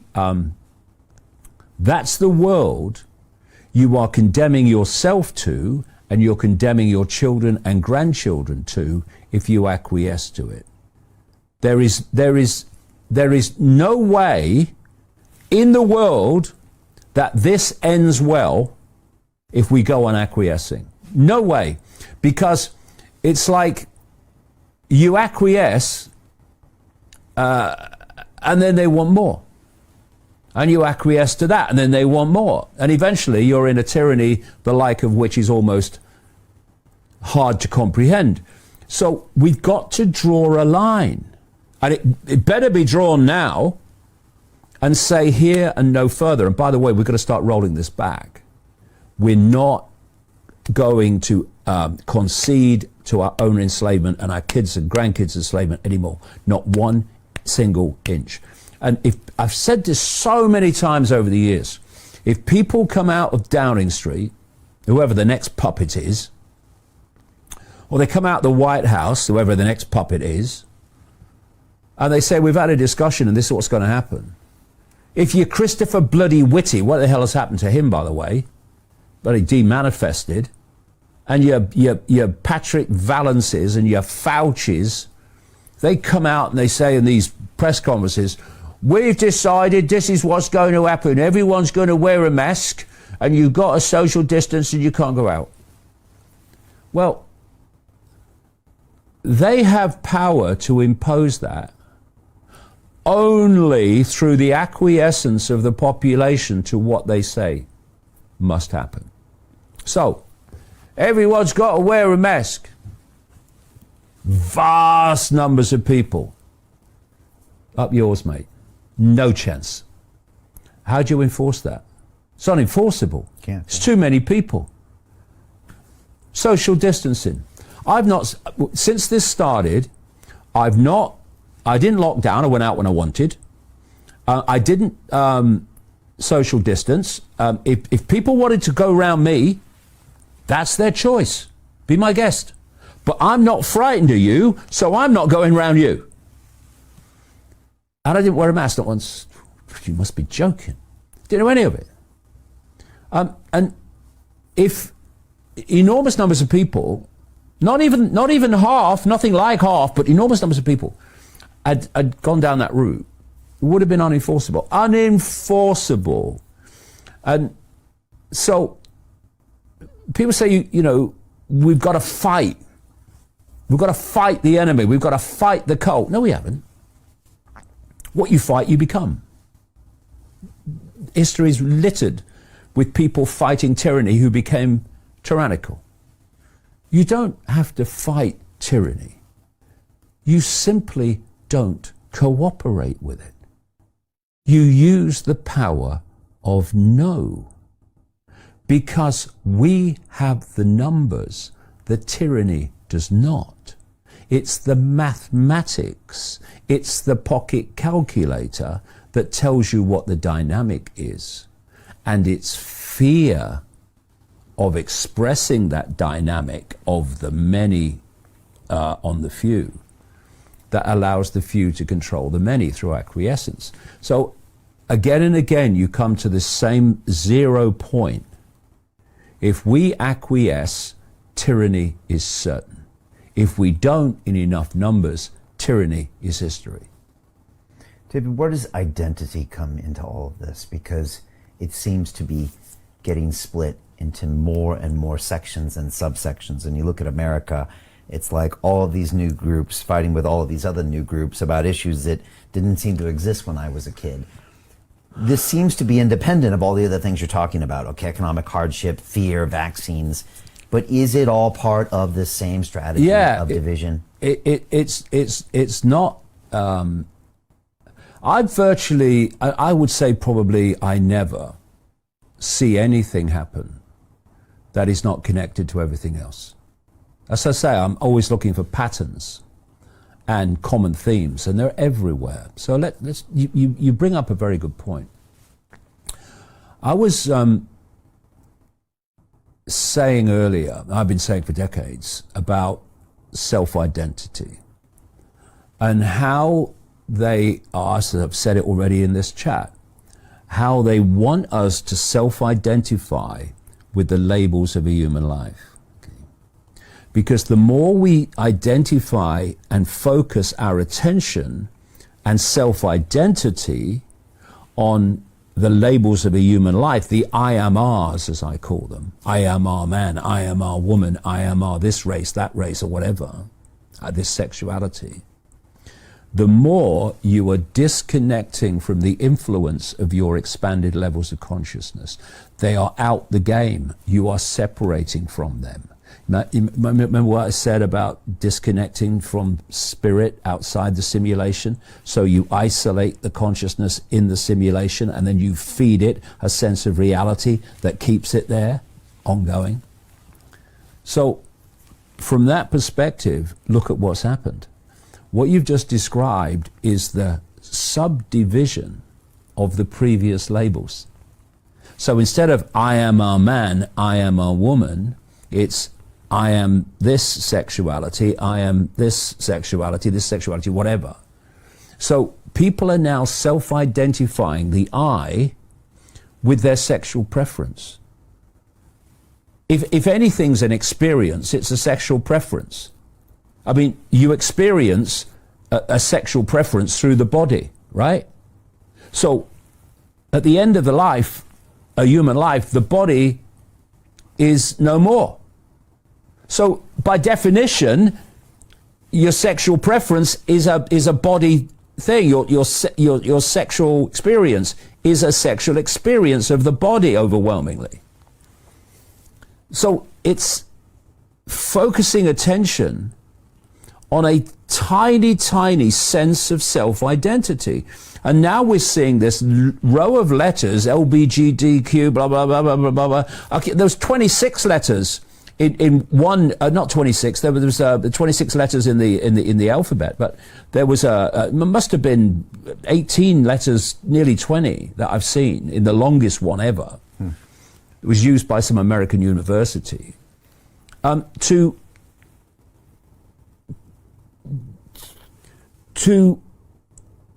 describe the fine, fine, fine detail of people's sexuality. So if they're self-identifying with these letters, that's me, I'm that letter, I am, then I am all that is, has been, and ever can be. No, I'm not. I'm a human. No, I'm not. I'm a man. I'm a woman. No, I'm not. I'm my sexuality, preference. And what you're doing is you are creating an ever more myopic sense of the I. And the more myopic your sense of the I becomes and your focus of attention, who are you, I am this, that, or the other, whatever the letter is, the more the influence of your expanded consciousness, the true I, the infinite I, is out of the game. Because your focus of attention is only on this tiny, tiny smear of possibility you call your sexual preference. And, you know, this whole explosion of transgender came out of nowhere. Very simple, you know, there's very simple things that you can use to see through things. And one of them is, if something's come out of nowhere and suddenly it's everywhere, someone's pressed the button on the next stage of the agenda, right? And this transgender thing is very interesting because so many dots connect into it. I've been saying for a long, long time that the plan was to create a new form of human body, to move from the biological body to a far more synthetic biological body that would be much more amenable to surviving the enormous radiation onslaught that is coming in through what they call the smart grid, where all these low orbit satellites, not least through Elon Musk, you know, freedom of speech, Elon, yeah, okay, mate, yeah. You're not part of the cult, are you? No, yeah, I believe you. Anyway, he's putting all these low-orbit satellites up, or his company, SpaceX is, he's just a front man, to fire 5G, and now 6G and 7G are going to follow, to create what I called a long time ago the technological sub-reality, based on technologically generated radiation. And it's now called the smart grid. That's why everything's called smart. Smart this, smart that, smart the other. And the impact, for a start, there are many other reasons for this, but the impact of that, as it increases and increases and increases on the biological body, is going to be, it's very hard for the biological body to survive. So they're moving, and there's many other reasons why they're doing it, but they're moving to a much more synthetic body. This is why they are putting synthetic genetic material, self-replicating into the body through these fake vaccines. And if you call the current body human 1.0, and you call this synthetic body they want human 2.0, human 2.0 is not meant to procreate. It's meant to be created technologically, the species to be created technologically, which is what Aldous Huxley described in Brave New World in 1932. There's a reason why he could know that. And so what we're seeing is the movement from human 1.0 to human 2.0, and many dots come into this. If you're going to make that transition, you have to phase out human 1.0, right? This is why sperm counts are absolutely catastrophically plummeting all over the world, especially in the West, but all over the world. This is why, as doctors and scientists who had the guts to speak out, very few, before this vaccine rollout, was saying this could have a catastrophic effect on female fertility, right? And this is a targeting of human fertility of human 1.0 because they're phasing it out.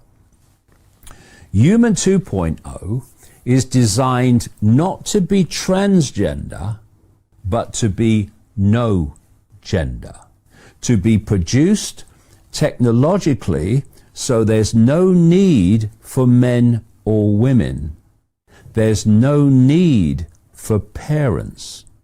Now, lots of things come out of this, and it's all in Brave New World if you want to read it, but it's happening now. The technology that Huxley described, like artificial wombs, they're being played out now. It's happening, it's being introduced.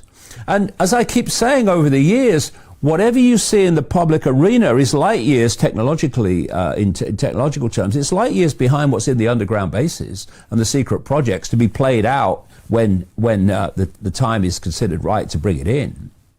But we're seeing artificial wombs now. And we're seeing studies saying, oh, this is more efficient than a woman's womb. You can see where it's going. And so they start targeting men. Toxic masculinity. Well, for two reasons. Toxic masculinity, as it's called, is the kind of masculinity that stands up and says, I'm not having it. So you don't want that. This is why, with sperm counts plummeting, testosterone counts are plummeting. And so they target men to demonize men, especially white men, but men in general. And I said at the time that toxic masculinity stuff started, they're coming for the women next. And now they're coming for the women. Why? Because they don't need men or women anymore. Because where they're going is this non-procreating human that doesn't need parents. And it will be brought up by the state in exactly the way that Huxley described. So if you're moving from a two-sex gender reality that procreate the species to a no-gender human that does not procreate the species, then you have a transitional period to overcome. So, on the road to what is actually the plan of fusing gender into a no gender, you confuse gender on the road to that. So they are targeting the young, especially the young and children, because they are going to be the adults when this comes in full blown. And so they're being programmed to do that. And you know they're being programmed. There was one study very recently where they looked at the number of young people and children who were questioning their gender and whether they were another gender. And the figures have gone through the roof. It's incredible. Now, they looked at Republican states and they looked at Democrat states. Now, because of the nature of the Democrat supporters, the wokers, and the Republican supporters, I don't support any of them, it's a one-party state, but you look at the supporters of the Republican Party, they are people that push back on this stuff, whereas the wokers supporting the Democrats are all in favor of it. So what did the study find? In Democrat-controlled states, the number of young people and children questioning their gender and wanting to change their gender was soaring. In Republican states, where from the voters you have the pushback, it was much less. And that tells you something very clear. This massive sudden questioning of gender by the young is not something that's naturally occurring. It's being created by programming and by indoctrination. Schools today, schools today have taken programming into MK Ultra levels in terms of what they're doing to the psyche of the kids. Whether it's the human caused global warming hoax, whether it's the transgender thing, whatever it is, it's absolutely blatantly obvious programming. So you confuse gender in the young, but where you're leading is not to transgender, you're leading to no gender. That's where it's going, and that's why it's being done. And the fake vaccines are, this is why they want them in everybody. You know, yes, it's, in part it's depopulation, absolutely it is. When you see what people are pulling out of these people, these vaccinated people who died, when you see what they're pulling out of their arteries, their veins, their bodies, who's going to survive that? But yes, so it's partly that. But it's also about transforming that which survives, that which transitions into a completely different human. And so they want everybody. It's like Gates said at the start of the COVID vaccine rollout, fake vaccine rollout, every man, woman, and child on the planet should have this vaccine. That's what he said. Why do they want that? Because they want to transform the human race into a different form, and so they want everybody, especially the young. And I'll tell you what I suggest is going to happen. When the young today who've been fake vaccinated, and the young who've been fake vaccinated, and people even a bit older, when they get to child producing age, men and women, they're going to find they can't. They're going to find they can't. Because this is about phasing out human 1.0 into human 2.0. And when you look at it, Brian, and we'll come back to how we kind of really started this, and so many people now, more than ever before, are starting to get this.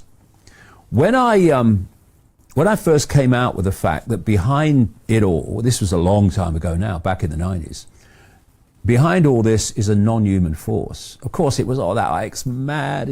Okay. But things are changing. Because I tell you what people are starting to realize. They're starting to realize that when they look at the totality of what's going on, it is an anti-human agenda. It's anti-human. You look at all the basics of human life necessary to survive, and they're after all of them. They're after the food. They're controlling the water. They're seeking to change the very nature of the human body with these synthetic fake vaccines. And they're playing with the atmosphere. They're changing the atmosphere in many various ways. And, you know, the foundation of this reality, this simulation, is the electromagnetic spectrum. And we, on one level, energetic fields, people call them the auric field, whatever, is an electromagnetic entity, an electromagnetic field. What are they doing? they are transforming the electromagnetic field which we are living in into a completely different state. This is what the towers all over the world are increasingly. This is what the low orbit satellites, and they have permission, people like Musk, for tens of thousands of them, that are firing this technologically generated radiation, 5G, I could say 6G, 7G to come. And the idea is to hit every single inch of the planet with this stuff. Why? Because they are creating a technological sub-reality. That's what the smart grid is. You've got this simulation, this reality. Now they're creating a simulation within a simulation called the smart grid. And then they're in the process of creating a simulation within a simulation within a simulation, which is what they call the metaverse. And at each level of the simulation, people are being pulled more and more and more into the fake realities of these multiple simulations and out of the expanded consciousness, the spirit that they really are. So the very field that we are interacting with is being transformed by this onslaught of technologically generated radiation. And okay, what is this radiation? It is frequency. What generates, what is generated by human thought and emotion? It's frequency. And the throttle goes both ways. You can have thoughts and emotions that generate a frequency, but you can have a frequency fired at you which generates thoughts and emotions that relate to that frequency. So if you're in an electromagnetic field, a technologically generated electromagnetic field, if they fire the right frequencies through that field, they can make you depressed, they can make you anxious, they can make you fearful. What does that mean? They can hold you in a low vibrational state, which means you never get out of here. And so what we're seeing are these different levels of illusion that are being introduced, and the whole reality that we're experiencing is being transformed. And part of that transformation, I said earlier, the body is part of the simulation that interacts with the simulation and connects us with it. Well, as the new simulation, the smart grid, the simulation within a simulation is created. Within a simulation, and within a simulation. Why do you need those inside of each other? Okay. What if you're in a maze within a maze within a maze?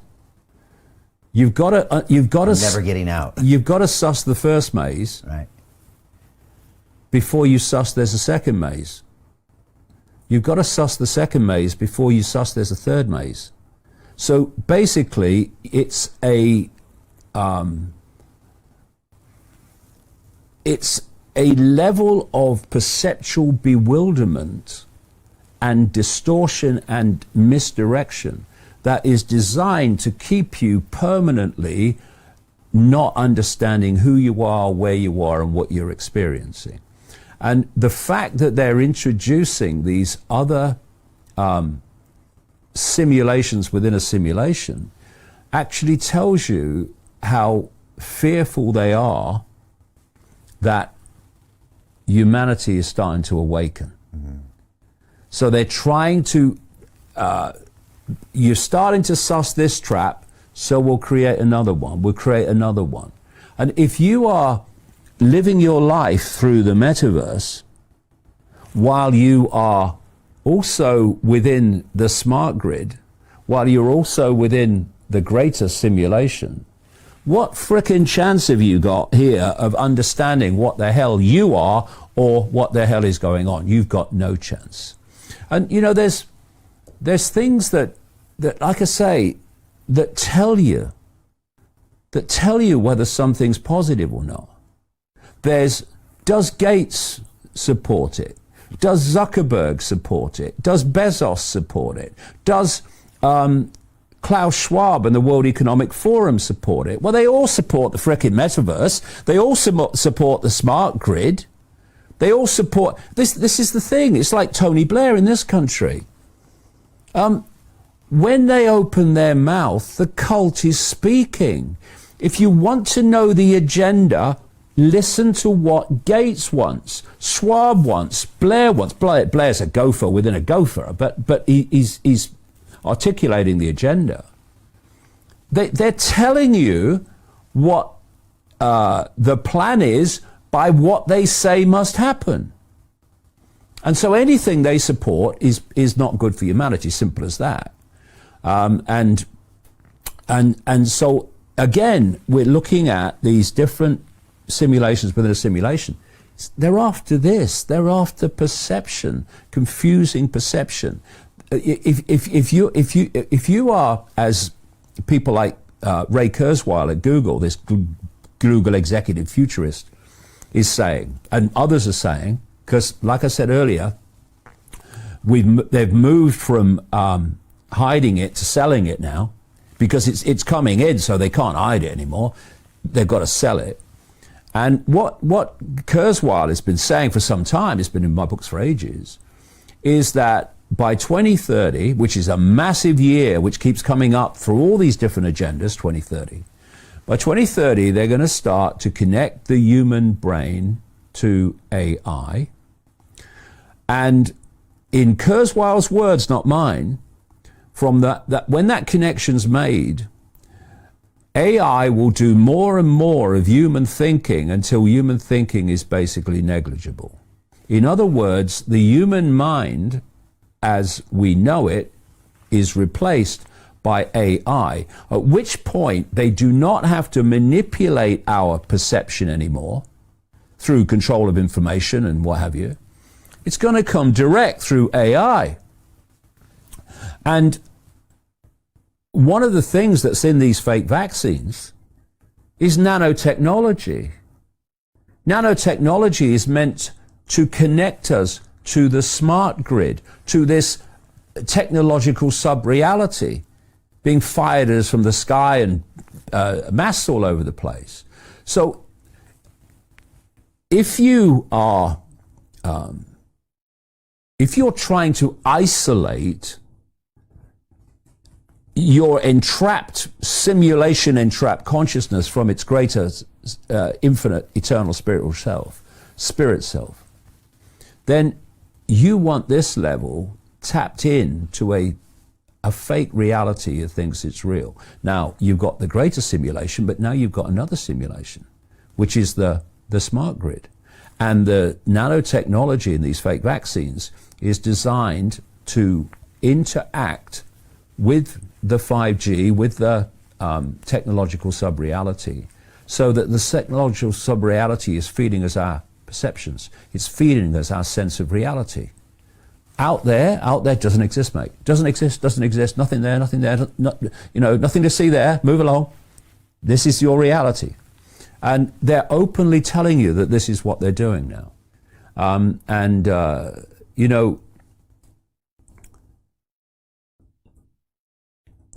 People never ask this one question.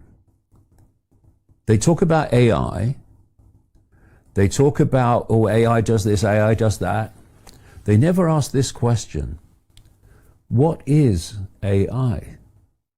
What is it? Okay, on one level, it's algorithms. You're right, yeah.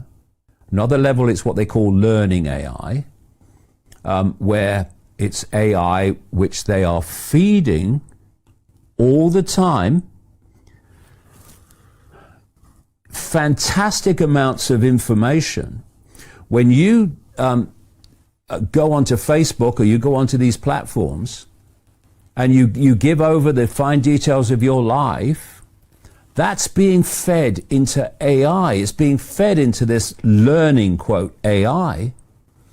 And this AI is learning more and more about humans, what makes humans tick, how humans react, how humans can be manipulated and directed, because it's receiving all the information you are giving it all the time. So AI knows more about humans than humans know about humans already. Okay, so there's that. But what about another level of AI? What is AI? It's a form of electronic radiation, electromagnetic awareness in its more deeper levels, its more expanded levels. So,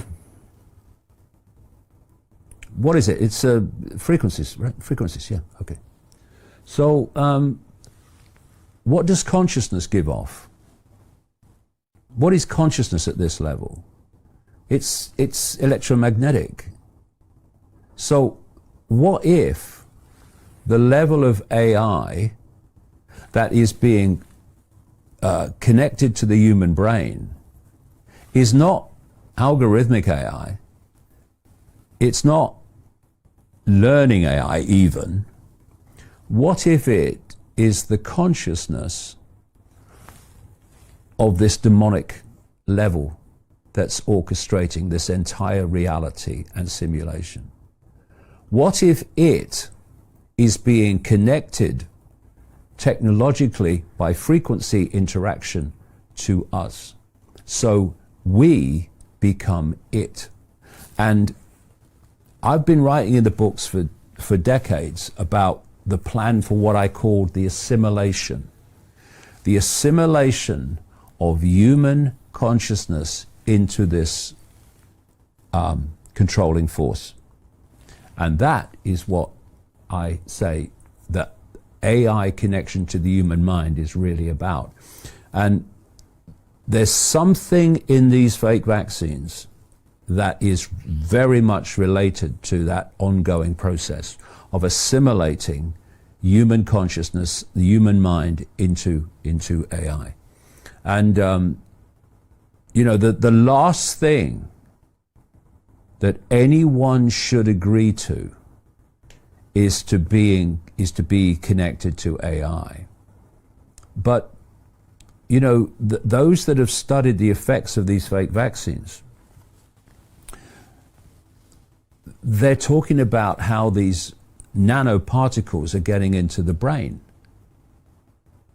Now, the brain operates electrically and electromagnetically. That's how it processes what we call thought. So you introduce this nanotechnology into the brain, you're rewiring the brain. You rewire a computer, you are manipulating what the computer will process as information and what it won't. You are changing the perceptions of the brain and the person by how the brain processes information. This is what's happening.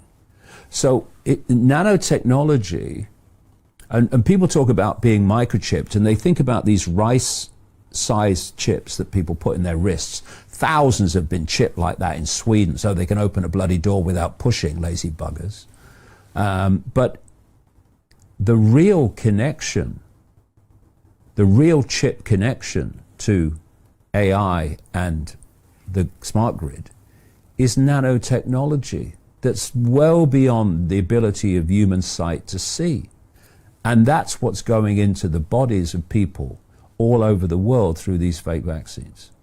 So the influence of this self-replicating nanotechnology, you can see it in the studies that have been done. There's pictures of this stuff.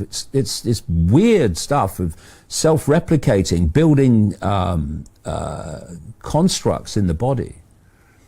It's connecting people more and more to this technological sub-reality, which will impact upon their ability to produce their own thoughts.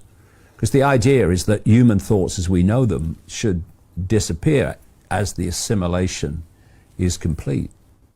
So we are really in a situation, Brian, where this is the last chance corral. We've got to take our minds back before they're taken away. It's 8 years left until 2030. Well, that's Kurzweil's year, 2030, and like I say, it comes up more and more and more in various different areas. You know, I mean, the United Nations has what it calls Agenda 2030. Agenda 2030 is exactly describing this global tyranny that I've described, where a central group, i.e. The United Nations morphing into a world government, controls everything. This is in the documents. They control all water. They control water to the point, and this is happening in some American states already, whereby the state claims to own the water that falls as rain on your land. Extraordinary. And control of food, control of everything is in these documents and these agendas of Agenda 2030, the UN agenda. And again, it's the same year, 2030. And it comes up, like I say, in many and various ways. So that is a target year for this thing to really start to be introduced. And that's why things have started to get faster. And the destruction of the economy to break the spirit of the people and bring them into acquiescence and submission is getting faster and faster. And our spirit, our backbone, expressed through spirit, has to face the fact that this is something that if we don't stand up against it, stop cooperating with it, then the future is Klaus Schwab's. So ultimately, how do we escape the trap? Being aware of it, then changing your energy, trying to vibrate at a higher energy source. Are those the ways? For me, Brian, and I've said this, for so long, it's about self-identity. It's all about self-identity. If people go on self-identifying as a human being, not that a human being is not the experience they're having, but the human being is what they are. That they are their name, they are their sexuality, their race, their religion, their income bracket, then they have got no chance of escaping the trap. If they go on believing that there's a level beyond that of understanding, which is that actually we're just having experiences to learn lessons so that we can come to a state of enlightenment to get out of the cycle of reincarnation, then they have got no chance of getting out of the trap. None. Because they'll go on doing that. The way out of the trap is to realize there is no trap. If you self-identify with being that level of spirit that is beyond the simulation, that level of spirit that is all that is, has been, and ever can be, that is eternal, indestructible, and infinite, and that's who you are, and you don't do that as a concept, I conceive myself to be. You live it. You know it. You know you are spirit. You know you are all that is, has been, and ever can be. You know there's nothing you cannot create, manifest. There's nothing to stop you because you are unstoppable. Then you're out here. Then you're out here. And that's the realization this cult and its demonic masters, literally, do not want us to understand. Because we can all be free from them if we could just get to that level. Yeah, exactly. That's not, it's not about even getting to that level. That's who we are. It's remembering that's who we are that takes you to that. So, they've sold us this world is all there is science, which says we're a cosmic accident that came from nothing and goes to nothing. We are just the body. Genetics is everything. It ain't. Gotcha. They've sold us religion. You are just a little person and you have to do what God says because God's greater than you and you're just little, you are. Gotcha. I'm God-fearing. Gotcha. Oh, well, no, it's about reincarnation. You have to keep learning lessons to learn how to get out here and get enlightened. Gotcha. I am God. We are all God. We are all infinite awareness, having a brief human experience in a trap to entrap our perception. But I am beyond it all. I am all that is, has been, never can be. Out of here. Trap gone. No trap. That's what they don't want us to know. Right. And that's always been your mentality, because you always say this at the end of every one of our episodes, David. You're always saying, they can't hurt me. I'm already at this other level. I'm always this other level. I am this energy level. And that's why I'm fearless, and that's why they'll never have control of me. You've always been there. And that's not because I'm Buddha sitting cross-legged on a mountain or under a tree. It's because I remember who I am and what I am. And that is the same as everybody else's. Right. Everybody else's. And I said once in one of our chats, I think I looked at the camera or something, and I said to this cult, I'm coming for you. You're not going to succeed. And you can't stop me. And I am. And they can't. And they're not. Know who you are. And it's over. Believe who they want you to believe you are. Tyranny. Because they have no power over you when you are thinking that way. None. They have no power. Right, exactly. Their power is the power we give them.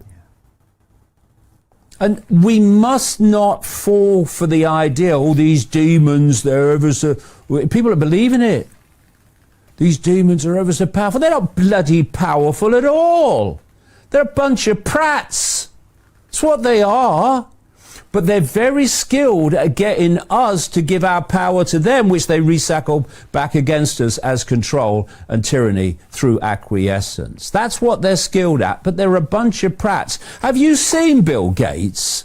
You know, is there life on Bill Gates? I see no evidence. Klaus Schwab, have you seen him? He's a pillock, he's a prat. He's a gopher. Oh, Klaus Schwab, he's got so much... Oh, shut up. Shut up. We've got to understand where the real power is. It's with us.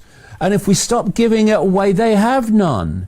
You see, the very fact that you are in a state of perception that you want control over others, you want power over others, you get off from their suffering, indeed you feed off the energy of their suffering, that's all part of it.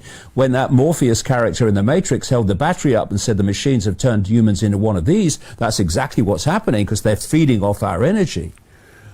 Low vibrational energy, and they can only feed off our low vibrational energy because they're in a state of low vibrational awareness. And so if you want power over people and you get off on people suffering, you are in a very low vibrational, very limited state of stupidity and ignorance. That's not powerful. The way they've done it is that they are hoarding knowledge about how this all works, and they're keeping it from the population by selling us an illusion. And so this cult has a major symbol, which is the all-seeing eye. You see it on the dollar bill, you see it on the reverse of the Great Seal of the United States, you see it many, many different places, the all-seeing eye. It's a single eye, right? Very appropriate. Because nothing is more descriptive of this cult and its demonic masters than in the kingdom of the blind, the one-eyed man is king. They are the one-eyed man, and they control us only by making us blind. When we awaken to two-eyed, three-eyed, third-eyed, infinite awareness of self, this bunch of prats, it's over for them. And they know it. The great terror they have is humanity waking up to its true nature. That's the great fear it has, and it works 24/7 to suppress us from remembering our true state. And you know, another thing, Brian, that people are saying now, not only that it's obviously an anti-human agenda. Oh, do you think that could be because it's a non-human force that's behind it? I think that's possible. They're also saying this, interestingly. You may have heard this. It's being said more and more. It's a spiritual war, isn't it? Well, I don't like using the word war because I don't, you know, what you fight, you become. But it is a spiritual tussle between a force that wants to hold us in spiritual ignorance and a force beyond that that is encouraging us and teasing us to awaken to the fact that we are not the I we believed we are the infinite I. And when we believe that, when we know that, when we live that, the game is over. And that's what this force is terrified of. And that's why these people are so pathetic. I mean, yeah, that Bill Gates, he's got so much power. Oh, do leave off. Do leave off. He's a bloody gopher. When the Rockefellers say jump, he breaks the Olympic high jump record. When that bit above the Rockefellers say jump, the Rockefellers break the Olympic high jump record. I mean, you know, these are all gophers. They're not powerful people, but they're very skillful at getting us to give our power to them, and that's how they control. We stop doing that, it's over. Even now, at this late stage, it's over. Right, we can still do it. And every child is born into this world at that higher state of consciousness. It's just they're indoctrinated into this, like you used to call it, a postage stamp mentality with all of these rules and all these things, and then they become the perfect little piece of their organization. But like you said, it's not like we have to get there. We're already there. We're already there. Right. We're just forgot already it. there. We've given our power away. Yeah. We've been convinced we're something else, but we're there. We are in the land of forgetfulness. We have forgotten our true nature. And 24/7 we're being encouraged to forget and to remain in a state of self-identity amnesia. And that's what awakening is. What is awakening? Well, I woke up. Well, no one's woke up. None of us have woken up. We are waking up. It's a process. And if you think you've got it, well, there's always more to know. Remember that, Socrates, etc. So what is awakening? It is breaking out of only processing reality through the five senses and seeing that there is more to us than just the body, and then seeing that there is more to us than just the soul if you go that far, and away you go.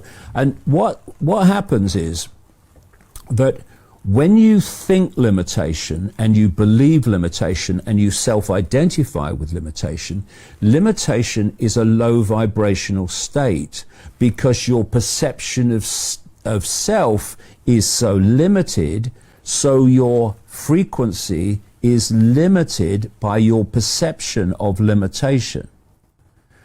And so those kind of people, they'll say things like, nothing ever happens in my life. My life's ever so boring, every day is the same and all that. Yeah, because that's your perception becoming your experienced reality.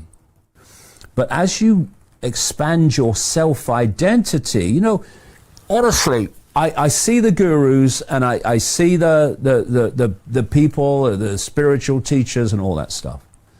And they so often they make it sound so complex. Oh, you have to go on a quest and you have to do this and you have to do that and then you do this and drink the right tea. I've got no problem with people doing that if they want to do it. But it's complicating a simple process.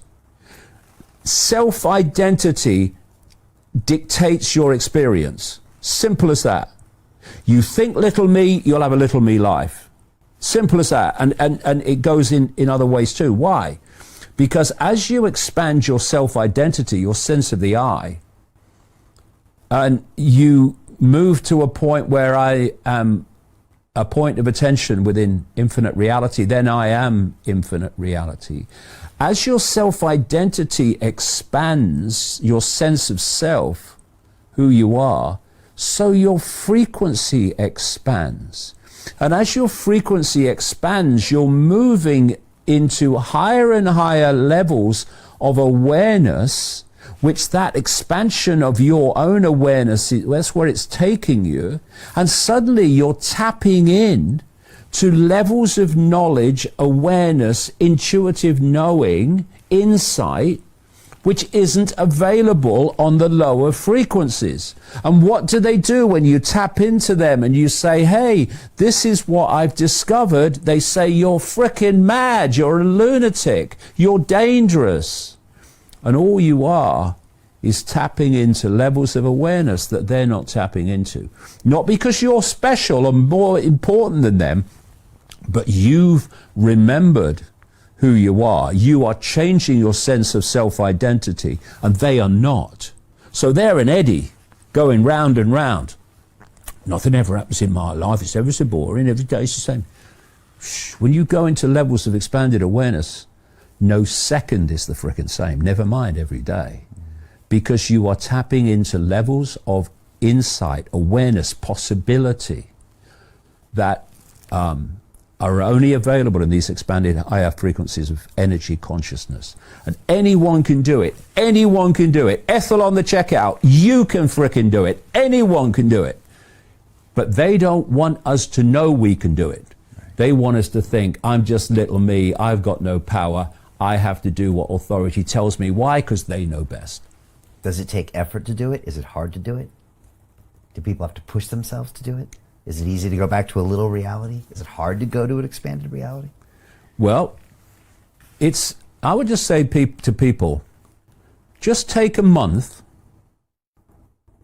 and everywhere you go, everything you do it from the perspective that you are infinite awareness, all-knowingness, having an experience.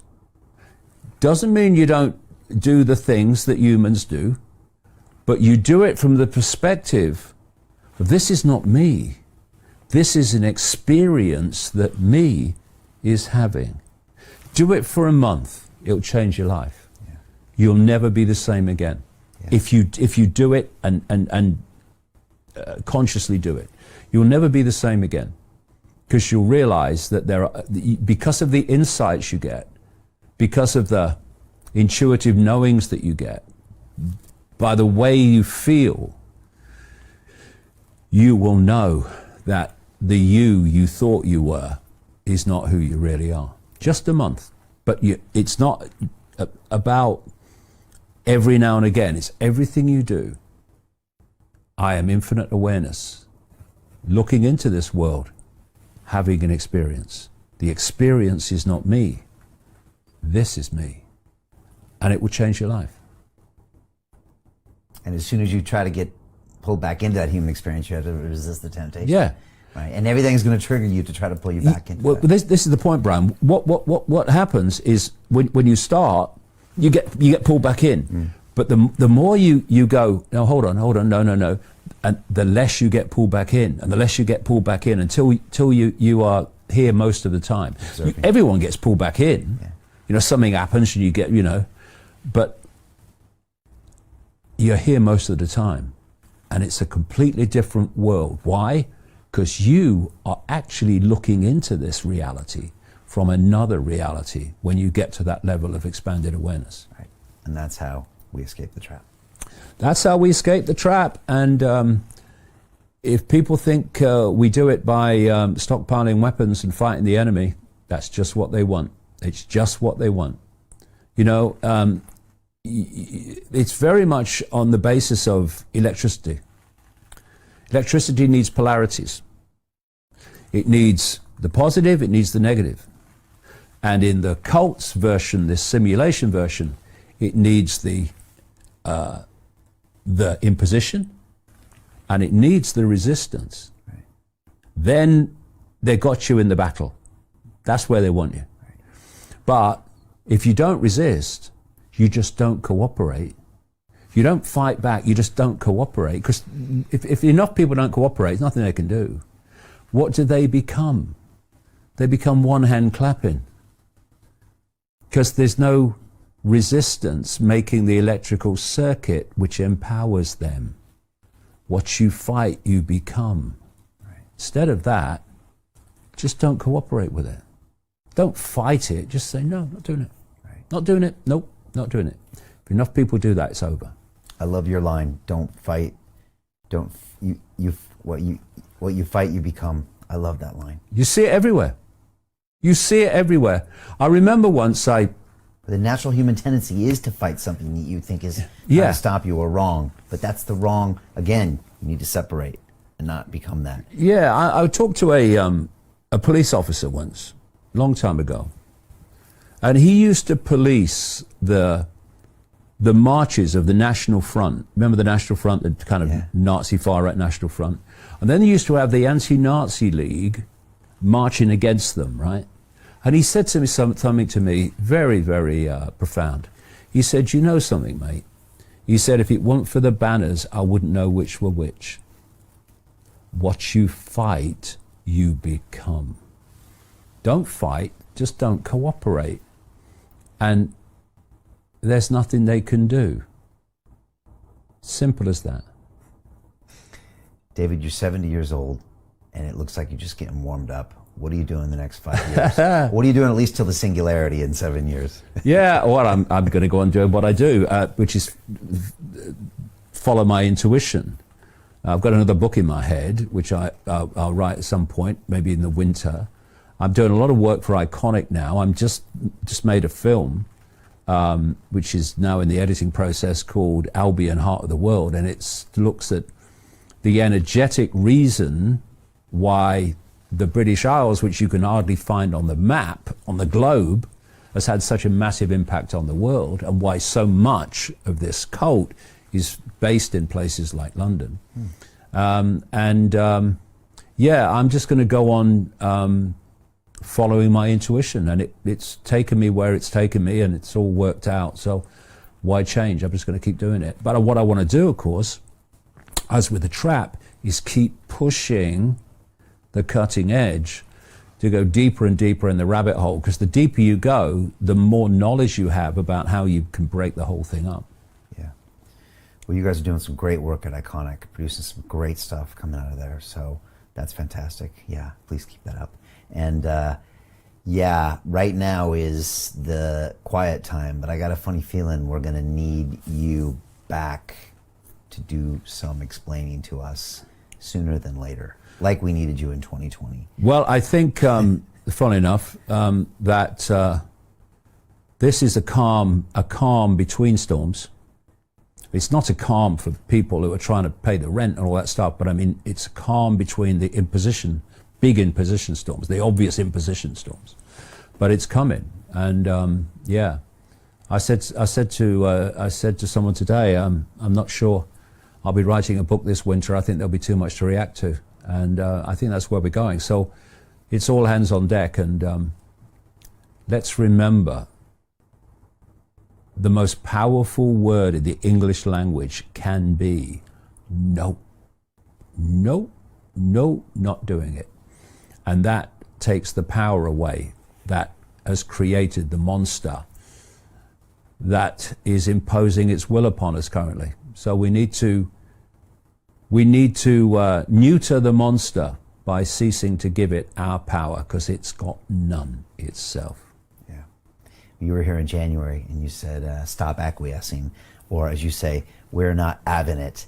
And I went to a doctor's office to get like an ear test or something, like, and it was a week later, and they're like, you know, put a mask on inside the office. And I was just, are you exempt? And I was like, yeah, I am exempt. I'm exempt from doing stupid things. And that's all they needed to hear. And they were fine with it. And it was you kind of just reminding all of us that all it takes is a no. All it takes is no. That's all it takes. And people are frightened to say no to authority. And that time has got to end now. Yeah, let's make it end.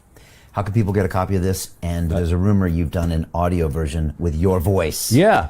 Which is the first, right? Yeah, it is the first, yeah. You can get that at davidicke.com, and the audio book should be up like any second or any day, because I've done it. I've read the book, recorded.